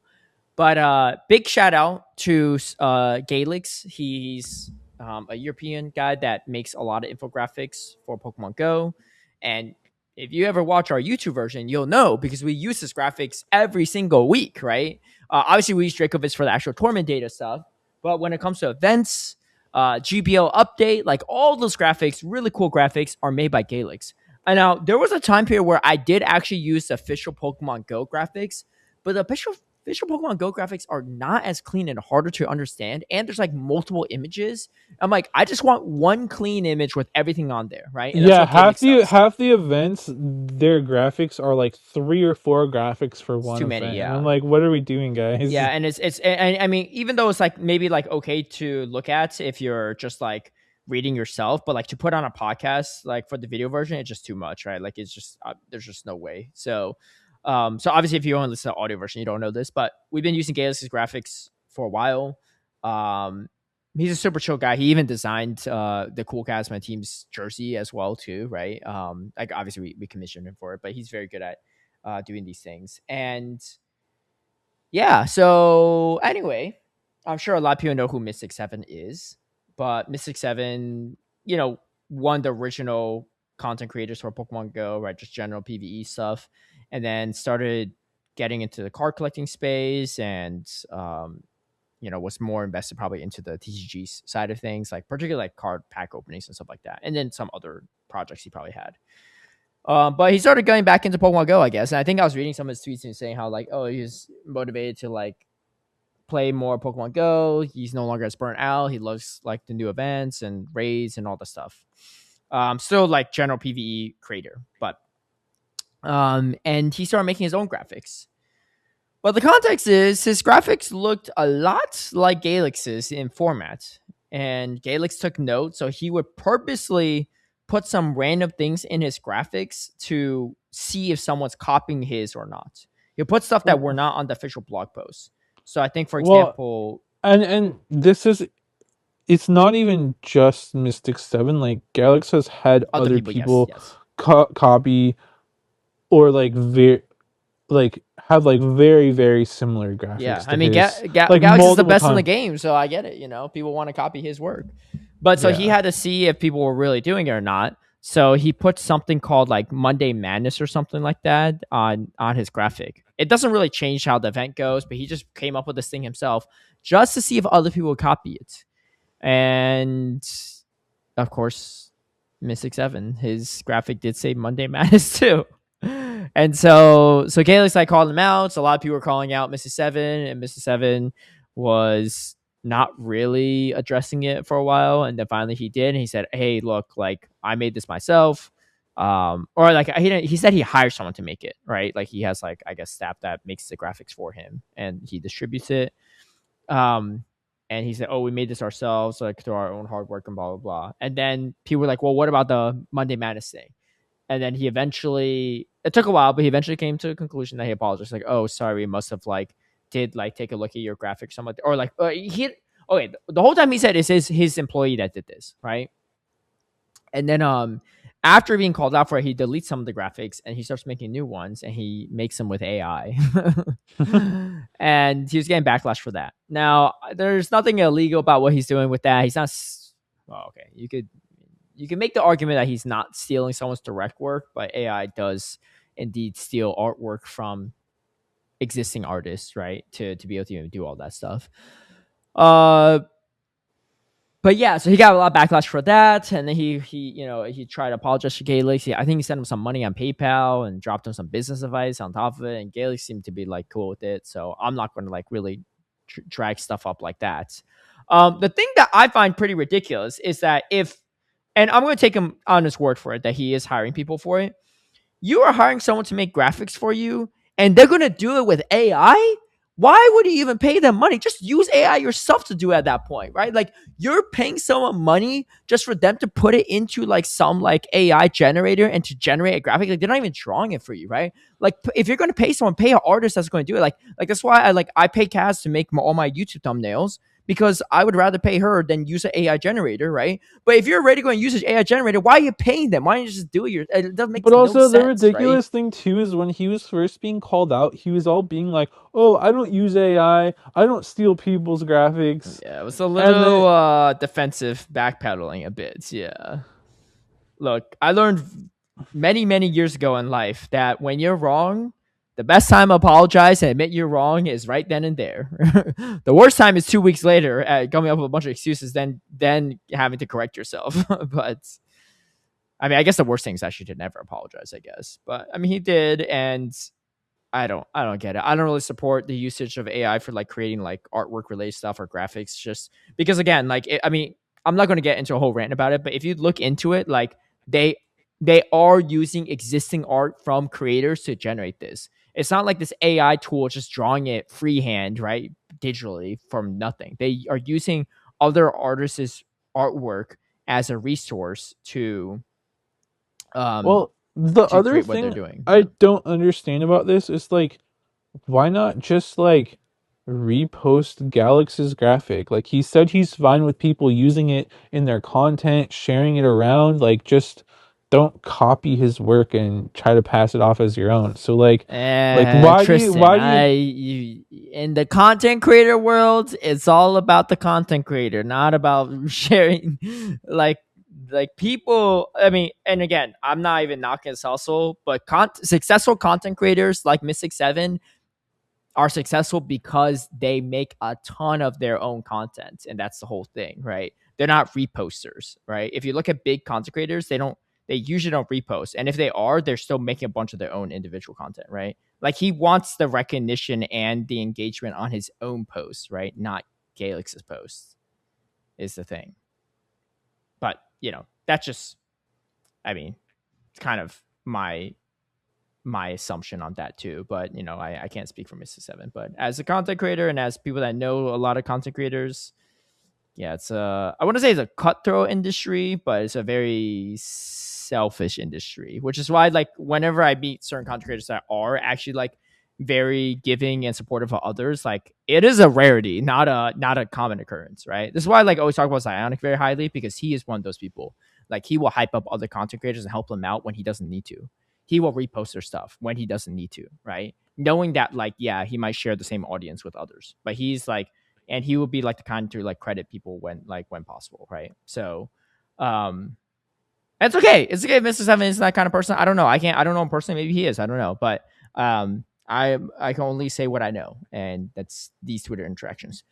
Anyway, this actually kind of makes a lot of sense though to me because we found out this week that there was a 10-year anniversary broadcast, and it features three creators: Mystic Seven, Landor Alpha, and Awesome Adam. And Awesome Adam and Alpha, they've been making content for like years, right?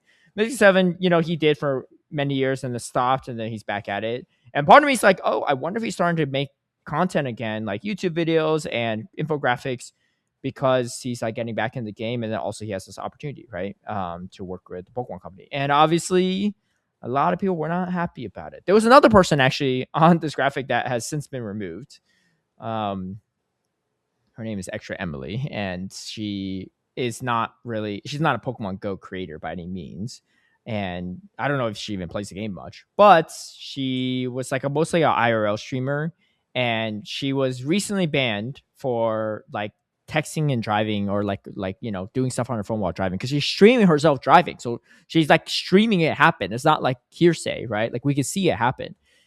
And she got banned. And I believe she's been banned multiple times before this. Someone said 5 times prior to this. I'm not sure if it was like 5 or 3 or whatever, but she's been banned multiple times before this for doing the same thing, like driving or texting Banned by Twitch, to be clear. By Twitch, yes, by Twitch. Yeah. Not What's while playing crazy Pokemon Go, because yeah. she wasn't even playing Pokemon. She was just like interacting with her stream chat.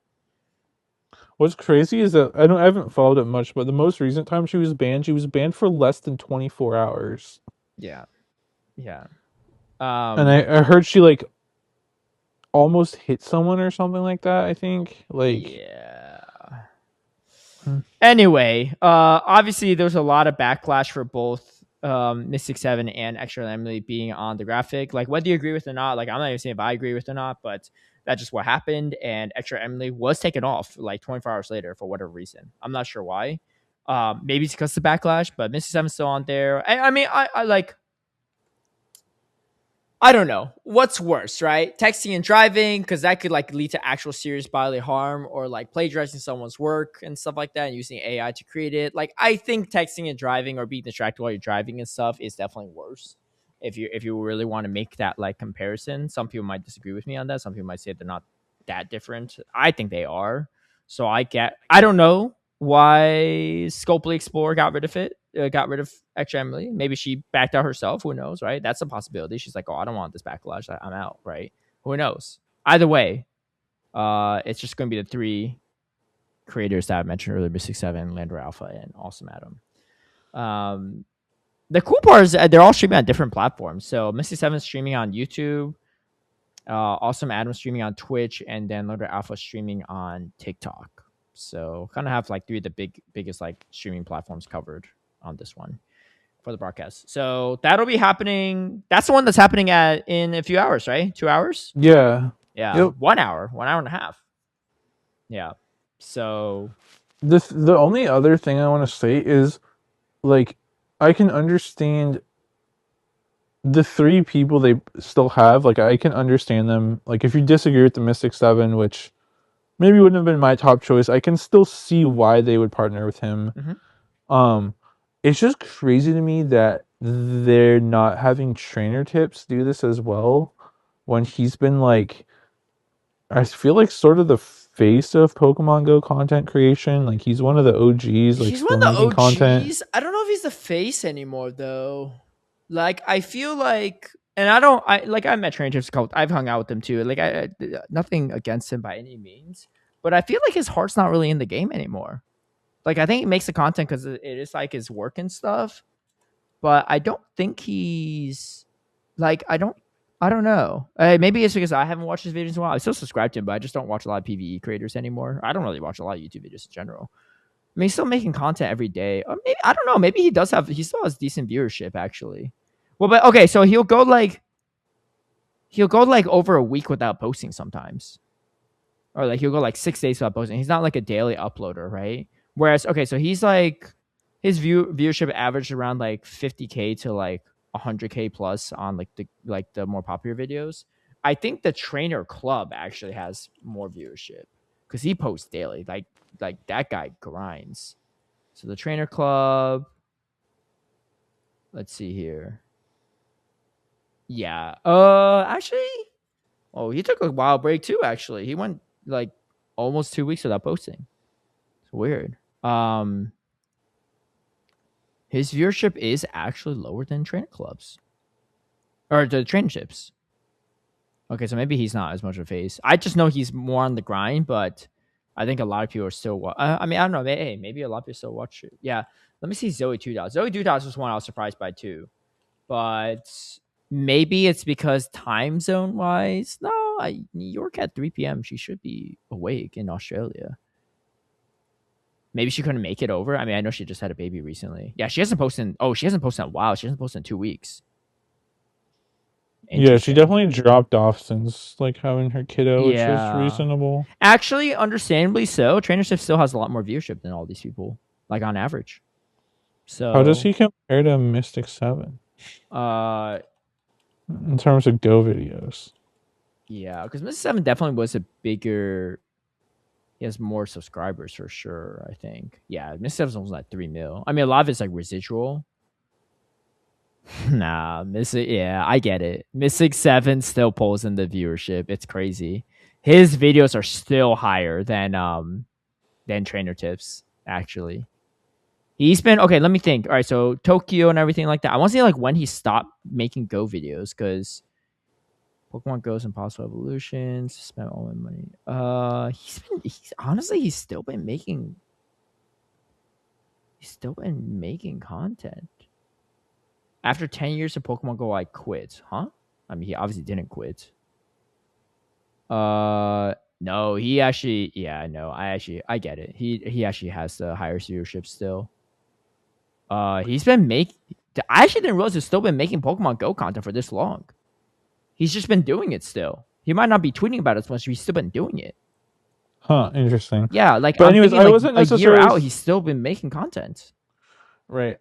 My point was more I just feel like trainer tips should have been included in that mix as well. I don't Like not disagree. Yeah. Um like not instead of someone else, but just in addition.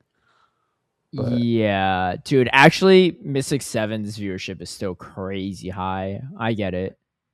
I get it. I think like honestly, when it comes to a PvE creator, he's still the highest yeah, by quite a margin, I would say. Um Yeah, maybe Brandon Ton, but Brandon Ton doesn't have a great relationship with the Pokemon company because he was like banned before too. So I don't know if he's that's Niantic, right? But yeah, he doesn't have a great sorry, relationship. yeah, sorry, yeah, But Niantic. yeah, Well, doesn't have a his great viewership relationship isn't with as Nick. high either. Yeah, yeah. I mean, when it comes down to it, it's really just Mr. Seven. Yeah, I mean, he's good at what he does. Like, I can't even hate, but this is why he's not And reposting Gaelic graphics. He's making his own. but he's not making Making his his own. He's own. Yeah, paying someone to yeah. AI copy Galaxy's graphic, but pass it off as Look, his own. I could look. It's not my hustle, but whatever. Anyway, so yeah. I mean, I like Awesome Adam and Lander Alpha. I've talked to him briefly, so they're chill. Um, but yeah. I'm just surprised too because Mystic Seven wasn't like even invited to Worlds last year when he applied for the media pass. And I think he posted his own speculation on why was because he was like selling cards, like kind of like what Whatnot does, where like they open packs and sell it. And it's just like it's not really. I wouldn't call it scalping, but it's like a weird like it is probably something that the Pokemon company isn't a huge fan of, right? Like opening cards and then selling it to like people that buy it online. I don't know.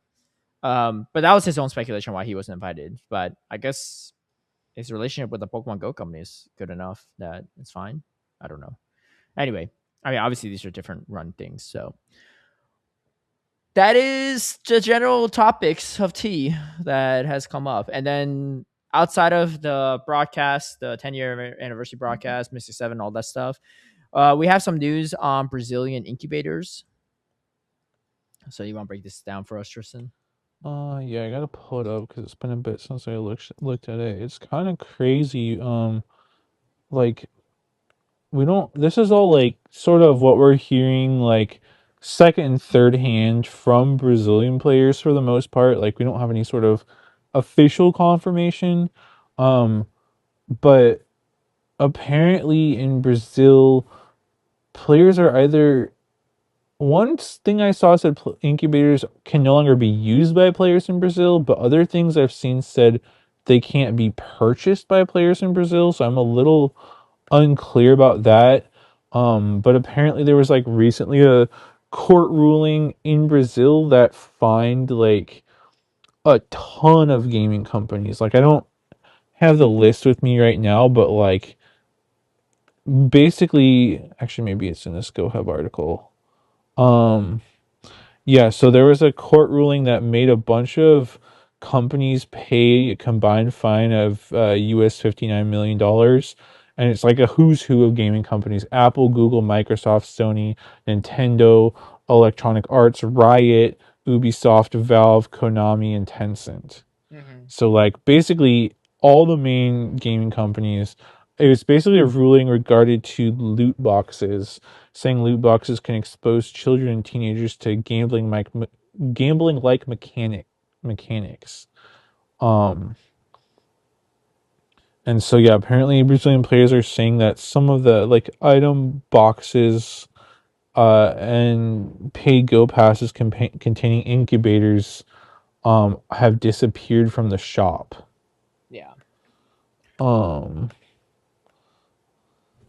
Hmm. I will say, I think this is like I don't. It's unfortunate for a lot of our Brazilian players, right? But I don't hate the law itself. I think the loot boxes are pretty disastrous and like just like it's gambling, right? It's essentially like digital gambling in a way because you're like trying to roll for certain things and like you could spend a lot of money on this kind of stuff. And generally speaking, yeah. I'm not a huge fan of these microtransactions where they are loot boxes too. Like I'll give you an example, right? It's really bad right now in League of Legends, but again, it's a free to play game, so like it's not like you could unlock all the champions for free, right? It's not like I don't have to spend money. The only money I spend on is just like buying skins I want, but I didn't have to buy it to play the game, right? But they have skins in the game where it's like, just cosmetic, where it'll be super rare and they'll say it'll have like a point like 0.01% chance of getting it if you roll for it. And they said like if you spend like I think if you spend like $300 plus worth of in-game currency, then you will guarantee get it on that $300, right, that you spent. So like for the most people, if you get super lucky, you might get it before you hit 300. But the vast majority of people, if you want one of these skins, you're going to have to spend like 300 plus, which is kind of insane. Um, the for example, and then they had like a Hall of Legends, like a Hall of Fame kind of like series for like Faker, which is like the best player ever. They had a skin just for him, very cool skin. It was notoriously the most expensive skin ever. It was $500 to get the skin. There's no even reroll gimmick. It was just like $500. You just spend it, you get it. Um, which was insane. I mean, that's a different story though, because at least that's like what you spend is what you get, right? Whereas it's not really exactly like the loot boxes kind of thing. But I do think these loot boxes are not really great for all the reasons why it's getting banned. And I actually like I get it, and I kind of hate how the egg works. So you remember how much money people spent trying to hatch Larvesta? That was so ridiculous back in the day. Like just like a year or two ago. But like when Larvesta first came out, I remember people were spending tons of money on incubators just trying to hatch their first Larvesta. Yeah. I mean, Um, yeah, I personally don't usually really indulge in like egg-based events very much because I just feel like they're not worth it. Um like it just feels like the odds are not in your favor and you have to spend so much money on incubators if you're really trying for the thing. So mhm. like those are ones that I tend to shy away from for the most part. Um but just to backtrack a little, I saw one post on Twitter X, someone saying, yeah, some players can no longer buy incubators or see them as rewards. It may end up as incubators to be child restricted item. Apparently, some people can buy them and maybe not others. So maybe it's an age thing, but I don't know. That's what this one post was saying. Um, which like could be like a reasonable solution because like I guess the laws are focused on like loot boxes for kids specifically. Yeah.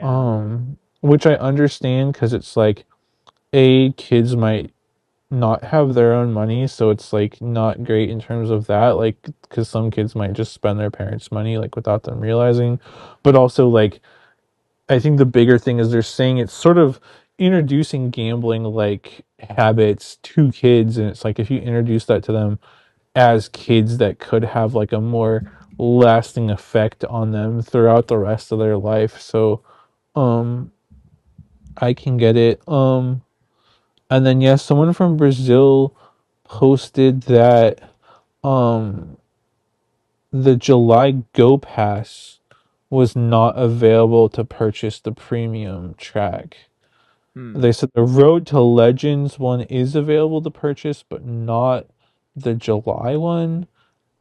And then I think they also showed a comparison of the in-game shop, and it was um, if you or I were to look at the in-game shop, there'd be some set of boxes, and they were showing that in Brazil, not all those boxes were available.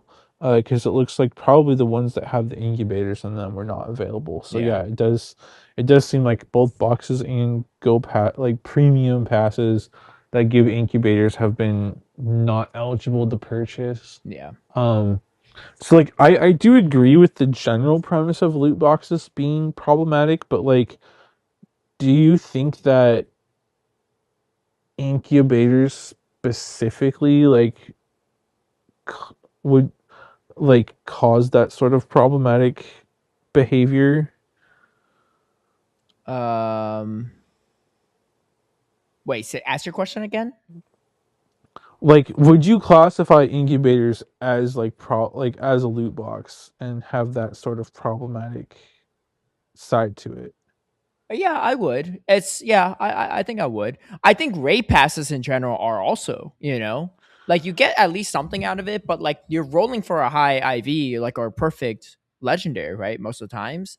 So that in itself is like also kind of a loot like it's Yeah, I was not gonna a loot ask. box, but Yeah, it's that's an what I was gonna. RNG thing that it's Right, it's still like I would still consider that gambling because you don't know exactly what you're gonna get in terms of IV right. spread. You You're know yeah, you get because you're rolling Pokemon for good. IVs, you're rolling for shiny, you're You rolling also for might not even catch it, backgrounds, like you might you're not rolling get for nothing. you're rolling for background, you're rolling for a chance of glaciate or Yeah. spatial rend or birth Yeah, time. yeah, a chance. I mean, I think right now, yeah, right now with the background and shiny potential and hundo potential, that's three different factors you're rolling for, right? And the move on And there's right. a chance you don't even catch it, So, like, you might not get nothing out of spending the money on it, right? Like, imagine you go to a grocery store and you pay money for something, and there's a chance you don't get what you pay money for. That is gambling, That is gambling. Even if, like, it's obviously like the odds of not catching it are lower, right? Especially if you know how to catch and set the circle and everything like that. But I don't know. I kind of, yeah.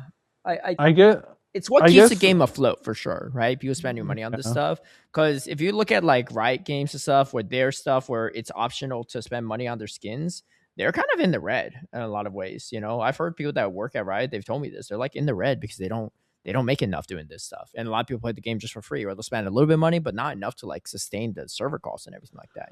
Right. Yeah. Yeah, I guess the one difference between like Yeah. eggs and raids is like with a raid, like if you're raiding it that you're gonna be getting a Palkia or a Zacian or whatever, right? Yeah. Versus with eggs, you don't know if you're hatching a Pichu or a I don't know Eevee with a costume or a regional Pokemon or a Pidgey. Like you don't know which one of those is coming out of the egg. So I Uh-huh. guess maybe that's the distinction. I don't know. Yeah. Yeah. Um But yeah, I mean, I kind of get it. I just like hate right now these days. There's a lot of websites that even encourage uh betting, like sports betting, but on like esports betting, right? And it's like somehow it's just like illegal now. I don't get it. It's just like an app, whatever, and you spend money on it, and you do like, oh, is this person like I'll see it a lot for like League of Legends. It's like, oh, is this person get a certain amount of kills today, right, in this match, right, over or under, all stuff, and like I know some friends that like bet on that, right? They're adults, right? So it's fine, but I'm just like, it's that easy to just like gamble now. You know, you used to have to go to the whole casino to do all that stuff, or like buy a lottery ticket. But now, like instead, you could just like download an app and just drop cash and stuff all the time, right? And like it was like, Well, and sports betting is like way easier to do too these days. It's becoming much more widespread as yeah, well. yeah. But I don't know. It's just it's weird. Um. Anyway, we'll see how that goes. Hopefully, it doesn't affect like people in the affected regions too much. I don't know if Niantic will like go around and change things around or something like that, but Yeah, the timing also definitely is unfortunate because this happened like the week right before GoFest. yeah, yeah. I mean, I'm sure they could do maybe region specific stuff. Like maybe you could just raid like certain things that are in eggs more often in those regions now. I don't know, but that's pretty I much. mean, the thing is like they still have their infinite incubator, right? So like even if you can't pay for premium ones, like you still can hatch eggs, just not as much. Yeah, yeah. But that's going to do it for our T topics. We have been behind on YouTube comments and Podbean comments for a hot second, so let's address those and call it there for the episode. I guess Steve has not woken up yet, or he's enjoying himself in New York. Who knows? These were. I don't know if I said this or not, but a comment from Will Hud says, "Never ask a man his salary. Never ask a woman her age. Never ask Caleb about the time he queued into the same trainer in Ultra League 3 times in a row." Amazing. Will Hud also says Caleb says damage transfer makes sense with 2 much shots and swap on 5-turn move, and the damage goes to a new Pokemon. But is that not just the same logic as throwing 2 cycle cuts on Shield Aegislash, throwing a move, then taking the Incinerate in sword form? No, that is okay. It is. I don't know. In the order operation, I like if I think about it logically, it doesn't make as much sense. Because the reason why you take the Incinerate on sword form is because right now they prioritize any form changes and any charge attacks over the damage transferring in. I'm trying to think. I guess it does make sense. I mean, that is why it happens, right? I just don't really love it, but I get like because visually, if you're watching a Aegislash into an Incinerate user, right, the Incinerate visually is coming through first before you change forms. But the game's going to register is if it's on the same turn, then the damage will register after. So they're adding priority to the charge attack. I think so. I guess in my world, I actually think swaps should, because I don't actually love the fact that you get the guaranteed like damage registration error thing, right? Where you get the move off on that turn that is supposed to KO you. In my mind, I think damage transfer should be fine because they're putting swaps in at a higher priority than fast attacks, right? On the old system, fast attacks had high priority than swaps and charge attacks. I would rather have swaps have higher priority over fast attacks, but fast attacks have high priority over charge attacks. Because I think there's just so many times now when I'm playing like in the new system, which is pretty much all I've been playing. I'm like, bro, like I just like it puts so much more power into anything that has spammier charge attacks compared to something that's a slow charging or slow charging fast attack, or just something that doesn't have spammy fast attacks, right? Like Azuro's already hard to play because it takes forever to get to this moves, and you're also using a 3-turn move, which is slower than, I mean, it's in the middle, but there's more 2-turn, 1-turn moves than 4-turn, 5-turn moves, right? So it's on the slower end of the fast attack pacing and it's slower on the charge attack pacing. It is even harder to use in the new system because the new system rewards Pokemon that are spammier and also have shorter turn duration, right? Fast attack turn duration.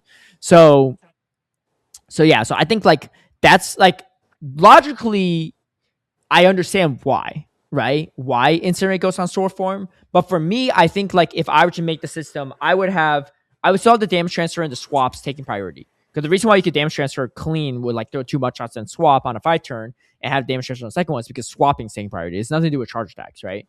But I would probably put swaps, then fast attacks, and charge attacks. It would be my order. It preferred, right? Obviously, like this is just my own personal preference. I'm not saying it's right or wrong or anything like that. It's just what I prefer. But right now, the order and probably for the foreseeable future is in the new system is swaps, then charge attacks, then fast attacks is the order operation in priority when they happen simultaneously on the same turn. Yeah. And then Point God MP says very respectfully, but does Steve play the game? I feel like Steve is like the best real life example of like a guy that does it for the plot. He's in it for the plots. He's maybe not in it for the actual Pokemon or the game. Like he's traveling to South Africa for the plot, right? Like, yeah, like he's obviously trying to like when he went there last year, he's trying to qualify for Worlds. But like at the same time too, he's like, even if I don't win, this could be a cool video, right? This could be a cool time. So that's kind of how I view Steve's like general mentality, right? And obviously he like focuses a lot more on PvP and stuff. Yeah, he's PvP Steve, not PvE Steve. Yeah. Yeah. Anyway, I know Steve, like he doesn't raid much at all for sure, and the rest of the game I think he's hit or miss how much he plays. Yeah.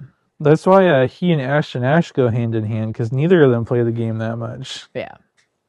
Man, it was killing me. I can't remember if it was after LEIC or if it was after EUIC. Ash was like, I was talking to him and he was saying like how like it had been challenging doing the IC meta because like he doesn't necessarily like have all the Pokemon and like doesn't always like necessarily grind that hard, and like he just doesn't have stuff saved. He's like, all right, I'm gonna like lock in, like, play the game more so that I have everything going forward. And then like NAIC comes around and he doesn't have a Shadow Weezing, and I think there was some other things he was missing too. Yeah.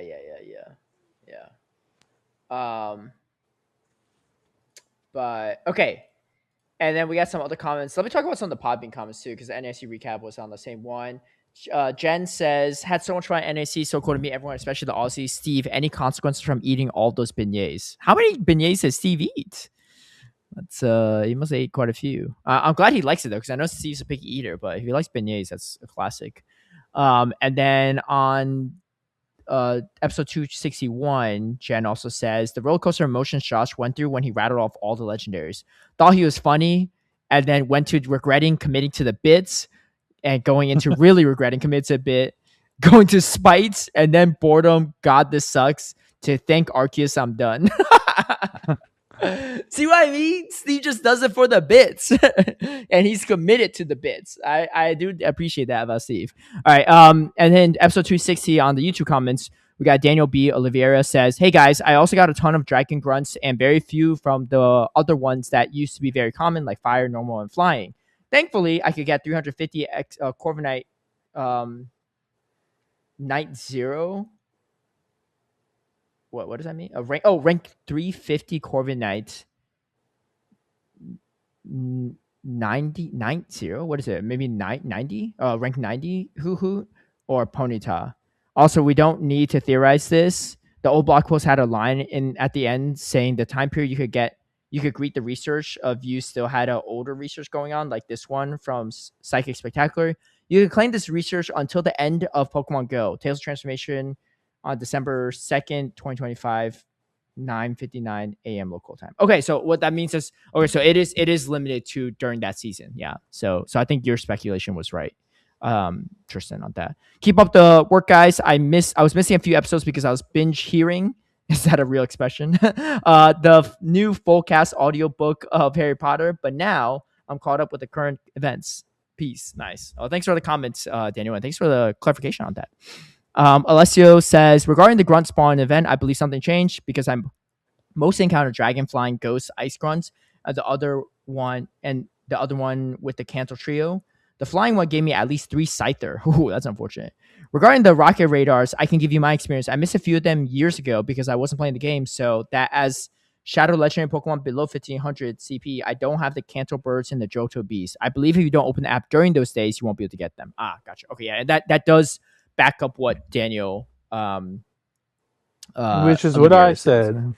Yes, yes. Yeah, you're not And wrong. yeah, I never said you were wrong. I was just asking if you had proof, right? Because I was like, I understand it's a theory, right? everyone's coming to my defense with the proof. Let's go. Well, that's good. That's good. Yeah.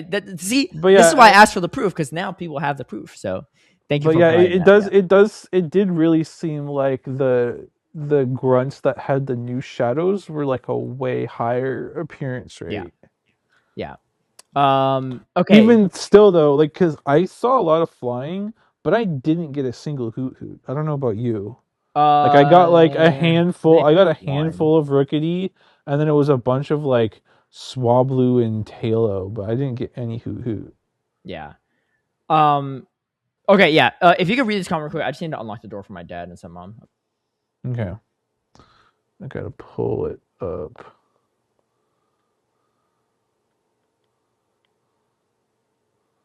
Um, Give me a second here. Caleb put me on the spot. Um, all right, we have. Okay. Mudkipped. Okay. I As got you. someone who has been playing Mudkip, as someone who has been playing PvP before even Sylph was announced, asking randoms in my local park for battles with my super OP Jump Love Lucario Flygon or Cloyster Nidoqueen Honchkrow lines, evening battling Candela to understand fast charge moves because PvPoke remote battling without Ultra Friends didn't exist. This system update felt like the Pogo PvP community was going to get the attention it desperately needed, other than move updates or consistency patches. After playing with a new battle system now for a week, I can say there are many things I look forward to, such as being able to visualize the amount of damage a fast move will deal during a charge move animation, as shown by the orange bar in the HP meter. Having accurate, faint thrown charge moves is also a huge door opener for less defensive mons to get some potential game-changing shields or KOs if energy management is expressed skillfully. Damage being registered on the same turn as a fast move ends, combined with the precise zero turn swaps after charge moves. Art Throne can be super skill expressive for Pokemon that can utilize self debuffing moves. I'm currently trying Talonflame with Bravebird as an example, which was heavily ruined by 2-turn moves, basically always getting to throw their charge moves before fainting, whereas in the old system, the Incinerate fast move damage would apply on the 4th turn instead of the 5th. All in all, the potential this update brings far outweighs the bumps in the road that PvP has always had as far back as 6 to 8 years ago. I feel like we will look at the initial change to the PvP system and laugh at all the errors it had during its release, just like how we joke about the bugs from the very launch of PvP. Um, any thoughts on that so far, Caleb? Yeah. Oh, what are your thoughts? I'm still trying to like process this one. Yeah, there's a lot here. Yeah. So it seems like they are Did you agreeing read with the you. part by the way? No, I was Oh, gonna okay. wait Okay. because Okay. that was Okay. Yeah. unrelated, just so Yeah. we can tackle one part at a time. Yeah. Because there was already a lot here. Yeah. So it seems like they are agreeing with you that they wish that the fast move damage went before the charge move damage. Is what it sounds like. Mm-hmm. Um, but it does sound like other than that, they are happy with some of the other changes to the PvP system. Which I think a lot of the other like I'm like I don't have a strong opinion on like whether faster charge moves should register first. But I do agree with some of the other points they brought up of some of the other benefits of the new system. So like hopefully once they iron out a lot of the kinks, it will be better overall. Yeah. Um I agree. I think so too. Like for me, like even though it's not the preferential order of operation, in terms of like what happens in what order, I still think that having this new system is better than not because it just puts a clear delineation of how the order goes. They also say that when you pause, things should like the inputs should still come out from the opponent so that it doesn't just stop everything. Like, they provided very clear language and direction on everything, which I really, really do appreciate, because I think that is very important in terms of for the future of this game. Um, Right. Well, and again, there are still problems now, but it like in the long run, for sure, it should function more consistently. yeah, yeah. And again, we have things like Mimikyu as well, which are now possible. Yeah. And then P.S. clocked in about 7 hours of rocket hunting and no decent rookie D for my poor mud boys to enjoy pairing with. I do 2000% believe flying and dragon grunts were boosted during this event, though. I never had so many dinos to check prior to this, and now have a solid Shadow Hydreigon who I'm using with Talonflame. I mentioned before. I love this podcast team. It's always a joy in my sub box. Nice, appreciate this reward, Monkey. Um, I still didn't get a good Shadow Hydrogen. Like Me neither. I don't think it's I, as I, relevant I now, s- but it's still a solid. It's still a good Pokemon to it'd be a have. nice one to have. I've Yeah. seen a few Hydreigon and Aegis/Cores um in GBL lately too. So shout out Tauntaun Well, for that. it just looks like a fun mon to use, but like I haven't had like I got a decent I did a decent number of them during the event because they were I saw a ton of dragon, and it was probably the most popular dragon I saw, but I just still didn't get anything good, which was unfortunate. Yeah, yeah, And then we have Crispy Fries said, sadly I was not able to get Icy Wind on my evolved Seeking. I got Ice Beam instead. I'm on page 2 of the research, so I don't know what went wrong. Um so I will say I heard this from other people too, that I don't know like when it happened, but at a certain point, like even before, like while the research was still going, apparently you weren't able to evolve for it anymore. Um, so sorry to anyone that like we talked about being able to evolve it for if you weren't able to get it. Um, but the thing is, like, we don't know for sure if that evolution mechanic was intentional or not. So it's possible it was unintentional and Niantic just turned it off, sort of a deal. The only thing we knew was supposed to be guaranteed was the one you caught as the encounter. Um, so I'm not sure exactly like when that changed, but I did hear this from other people as well. yeah, yeah. I didn't try myself, so I'm not really sure. But yeah, it's an expensive Pokemon to make. Like, you had to use at least elite two elite TMs for Drogon Icy Wind. You had to use an elite TM for Poison Jab if you want that. So obviously Peck is better these days, but you never know. So famously known as the Tri King, because you had to use 3 elite TMs on it. But yeah, that's kind of how it goes. Uh yeah, hopefully there's other opportunities in the future for that one. But I will say Seeking is actually pretty underwhelming in Great League and Ultra League. I would, after playing it a good chunk. So it's like it's really safe, but just doesn't really win a lot of matchups outright, which is really weird too. So Yeah, it makes sense because it has all non-stab moves, so it just mhm. doesn't. And like, Icy Wind is definitely like a good move with the debuff and stuff, but like, and then like the drill run pacing is nice, but the thing is, Icy Wind just isn't that much like raw damage, and drill run, while faster now, doesn't hit as hard either. So like it's just sort of lacking in damage output. Like while it has a very like good, safe, neutral move set, um, yeah, just again non-stab and the moves just don't hit that hard is what can hold it back at times. Yeah, yeah, I think a shadow seeking would be really cool though. I think that might solve some of the problems that it has right now. Obviously, it'd be a big investment because again, you'd have to spend even more elite TMs on it, but I think that could be cool to see at some point. yeah, definitely. And then in the most recent episode, to wrap it up for two final comments, JJan says, with data, any singular piece is not conclusive, but with context, data can be a useful tool. When discussing world's qualification difficulty by region, I'm obviously not accounting for player skill level, which is a major factor, but hard to quantify on a macro level, given the bulk of players don't compete that often. Going further into my thread on attendance, some events hit the organizers' limits, blocking others from signing up. And in some of those same events, there are significant number of no shows. Yeah, that's true. Yeah, I mean, like having certain events capped too is unfortunate because it could limit like just in general who goes and everything like that. And honestly, I think the no shows is probably bigger, right? And that's like really hard to calculate, right? Because like I had like 2 rounds of buys in LA, like that's just fast tracks me into that winners bracket for like I went my first match was like winners quarters finals, right?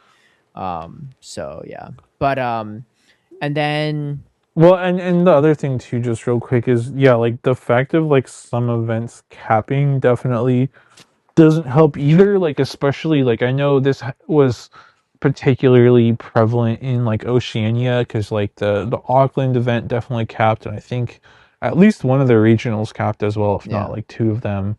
So like that also means that like there's potential players that may have wanted to compete that yeah, weren't able to.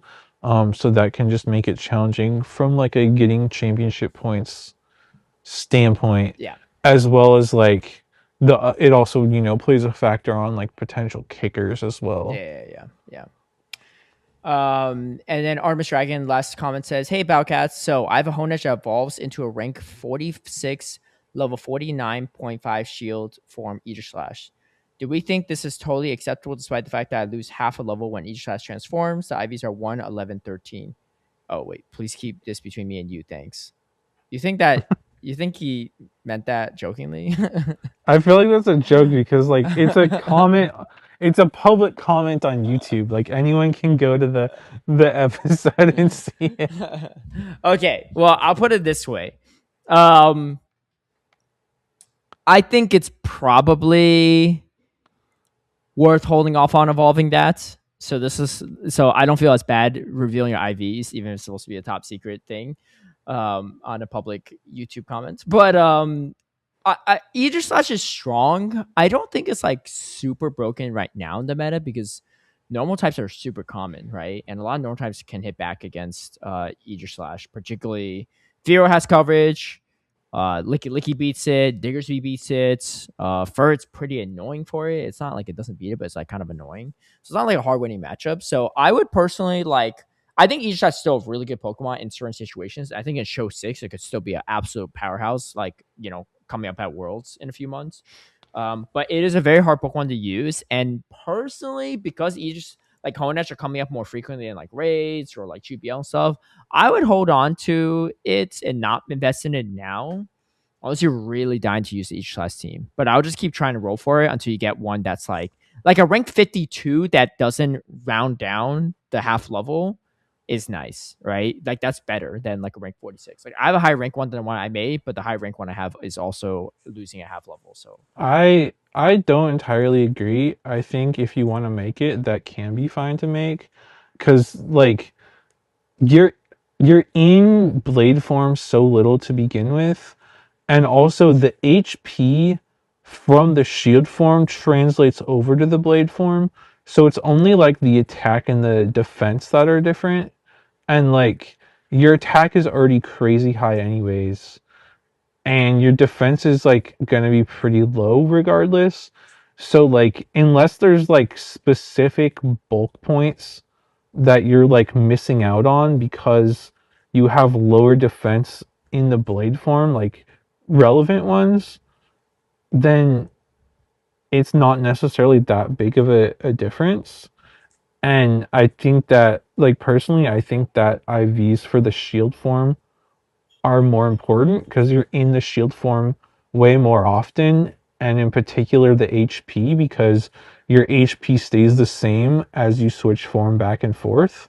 Um, okay, that like you're in blade form so little yes, but overall. here's my argument there. Um,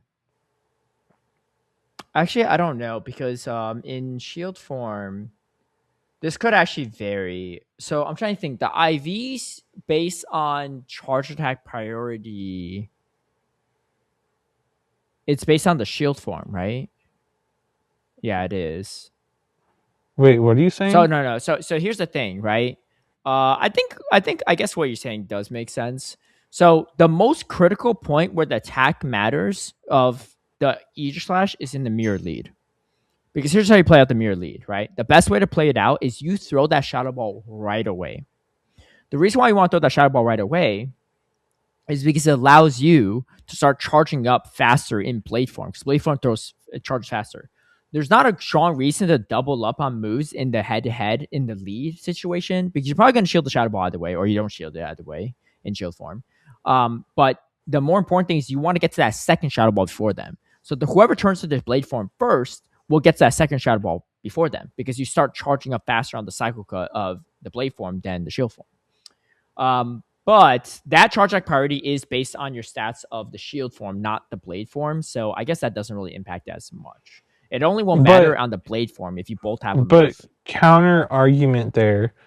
Yeah. If you and I are playing playing the mirror. Yeah. If you throw yours right away and I wait a turn, you transform into blade form, and then I can wait and force you to switch back to shield form. Yes, but yeah, okay. Well, you don't want to wait, right? Because then I just get a free cycle cut at the same time, right? You should just throw a cycle. You shouldn't even wait, right? Oh, you mean like hold off on throwing it, right?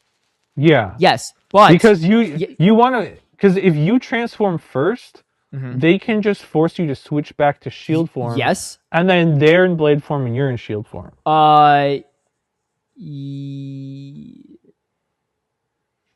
me. So you actually would rather be the one to throw second. Like if, like, say we both throw immediately and we CMP, the person that loses CMP will be the one that ends up in blade form, while the person that won CMP will actually end up back in shield form. Your theory is you wait till I throw, right? So it's 9 to throw, then you get to 10.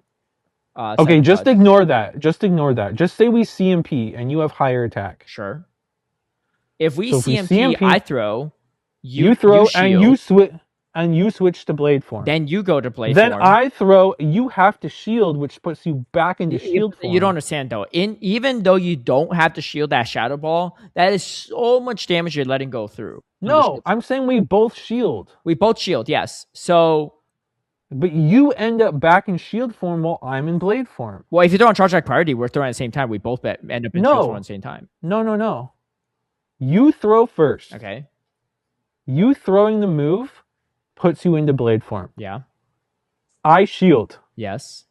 Now I throw my move, which turns me into blade form. You shield, which turns you back into shield form. Yeah, but the thing is, like, I could also just swap on you too, right? Like, I could throw the move, you shield, and I dip out. I'm back in shield form. But we're CMPing. Okay, so we throw a CMP. I go shield, right? Because I turn, and then I have to go shield. But you also shield when I throw the move, right? But I shielded before I transformed, so I transform after I shield. True. Yes. Okay, that is a fair point. I still don't think losing charge deck priority is necessarily better, because I just choose not to throw as well, right? Sure. Because I always have the option not to throw. It's just that if I want to win charge deck priority, I can, right? I don't have to. But more importantly, I can also throw it, and you're now stuck in blade, because you spent a shield to stay in shield form. You're shield form already. You stay in shield form. Then you go blade form. So you're stuck in blade form when I'm in shield form. I could instantly just swap to a mud slapper, and you're going to lose half your health right then and there, you know? And you have to swap out, right? You don't want to stay in that matchup. And all of a sudden you just get chunked, right? So like, there's ways to play around it. I do agree though. I don't think necessarily always doing charge back party in that lead there is always going to result in a win by any means. But essentially, like, whoever wins charge back priority in that matchup can dictate the pacing of it still, right? Because I don't have to throw. I could choose to throw. I don't have to throw. But all this to say is, regardless, for Artemis Dragon's question, that charge back priority won't be relevant because you're first in shield form. Now, if you're later in blade form in that situation, then yeah. But the odds of you both being in blade form and getting to the move at the same exact time is on the lower side. But if you know how much energy you have, you can overfarm and throw on charge back priority, maybe, right? I just don't like the fact that you're losing on a half level is still something, right? A half level is still like half level stats. But it's not truly a half level of stats, because the half level minus different. HP. Yeah, but you could be losing bulk points, right? Right. I'm saying only if you're losing relevant bulk points, but yeah, I would sim down the multi-matrix simulator to see. You definitely will be losing some. Is it relevant for your matchups? I don't know. But I think given how frail blade form already is, having even less defense on a Pokemon that already doesn't have a lot of defense is kind of concerning, in my opinion. Anyway, I all mean, that's to say is it's expensive Pokemon. If you have like 720 something XLs, go for it, right? But like I cannot in good faith recommend someone to make a XL Pokemon that costs you over half a million starters and 360 plus XL candies, or 296 I should say. Where did I get 360 something? I don't know. 296 plus XL candies, and it's going to perform worse just because of the spread, right? but I'm saying I don't think it necessarily does perform worse because if you have more bulk in shield form and you're in shield form way more than you are in blade form, It like won't it's perform better. Let's put it this way. There's no way it will perform better if it has a half level less. At a minimum, at best case scenario, it performs the same. That's the best case scenario. But there's no, but always a if chance you're it's going to perform worse. no, I'm saying it could be bulkier than an alternative within shield form, and you're in shield form the bulk of the time you're using Iggy Oh, Slash. I see what you're saying. Yes, So but this is a rank 46, right? This is not like a rank 1. There's like a rank like 45 or something that's going to get you the half level as well, right? It's not like, oh, the only ones that that have that full half level power up for you are like rank 200 plus. Like there's a lot of things within under rank 100, like maybe half of the spreads get that whole level still when you power up, right? When you in the blade form. So it's not like like again, I think like if it's like a rank 1, rank 2 or something, then sure, maybe you have a little bit more bulk in the blade or shield form, it's worth it. But you could easily just re-roll and get another Eater Slash that's Hone Edge that's about the same rank or even better than this and still not be missing a half level in the blade form. That's my point, I right? Like I mean, yeah, it's not like I Artist think Dragon that's came a up with stumbled upon a really rare like rank 46 one that has all the spoke points that of one that does get the half level doesn't, right? sure. I mean, I think it again. I think the half level thing is worth being aware of. You do lose something there, but I also don't think it's necessarily a deal breaker. And if you want to run Iggy Slash, I would say just go for it because not everyone necessarily has a bunch of hone edge to mirror or people to trade with. So like, yes, you can absolutely get a better one, but not everyone is necessarily going to be easily able to get a better one. So it's sort of like if you want to run it now, I think it's good enough. You could go for it, but there's also reason to hold off too, and it's just a little bit of personal preference. Like I don't think it's such deal breaker, but I do agree that you are losing something, so it's worth considering Yeah. if maybe you want to wait. But I don't think it's like absolutely don't build it, but it's also not absolutely do build Well, it. my Like it's sort of personal preference there. yeah, I mean, I just think like it's a very limited resource, right? If you're the kind of person that doesn't have a lot of Honedge to swap with people, you're probably the same kind of person that doesn't have a lot of Honedge XL candies too, right? Like they usually go hand in hand. Like if you have a lot of Honedge like options to spare, a lot of chances to swap with people, you probably have a lot more XL candies in general. So I would say like I'm always very conservative when it comes to recommending powering up things that are heavy XL investments. I always tell people like, look, if it's not a heavy XL or Stardust investment, just build the best you have. But if it takes a lot of XLs and obviously going to take a lot of Stardust, I'm way more picky for Ultra League, for Master League, for XLs and Great League as well, right? And I think everyone should approach it with the same amount of prudence, unless you just have a lot or you just want to use it right away. That's fine too, you know. But that is Yeah. my Again, yeah, advice it's on sort the of matter. personal situation based for Yeah, sure. Because like again, if you want to use it like now or soon, like, and you don't think you really have any chances to even try for a better one soon, like maybe you just go for it, and then like yeah, it takes a while to get the XLs, but you can keep working on getting the XLs to build a better one later too. Like I see it both ways, and it's just gonna come down to person by person, like situation by situation, and like what your preferences are. yeah. Um. Anyway, that is pretty much the user comments, and my apologies, Armor Dragon, for spoiling your IV spread. But I think, me personally, I think you should just wait. That's kind of my opinion on that. But that's going to do it for us, and we will see what happens next week. Hopefully, we get the full crew back. after Global Go Fest. Best of luck to everyone grinding. Honestly, by the time you hear this, you might be already grinding. You might be listening to this while you're grinding. We appreciate all. Hey man, Caleb, I don't know if I'll be available next week. I got to catch all these costume Pikachus. You'll be all right. Also, check out merch if you want. Battle Cats merch. The link is down below in the. Look at that sharp shirt Caleb's wearing. That's right. That's right. That's Battlecast. But there's a bunch of different colors, different designs as well too. Maybe we'll come out with some new designs before Worlds. I don't know.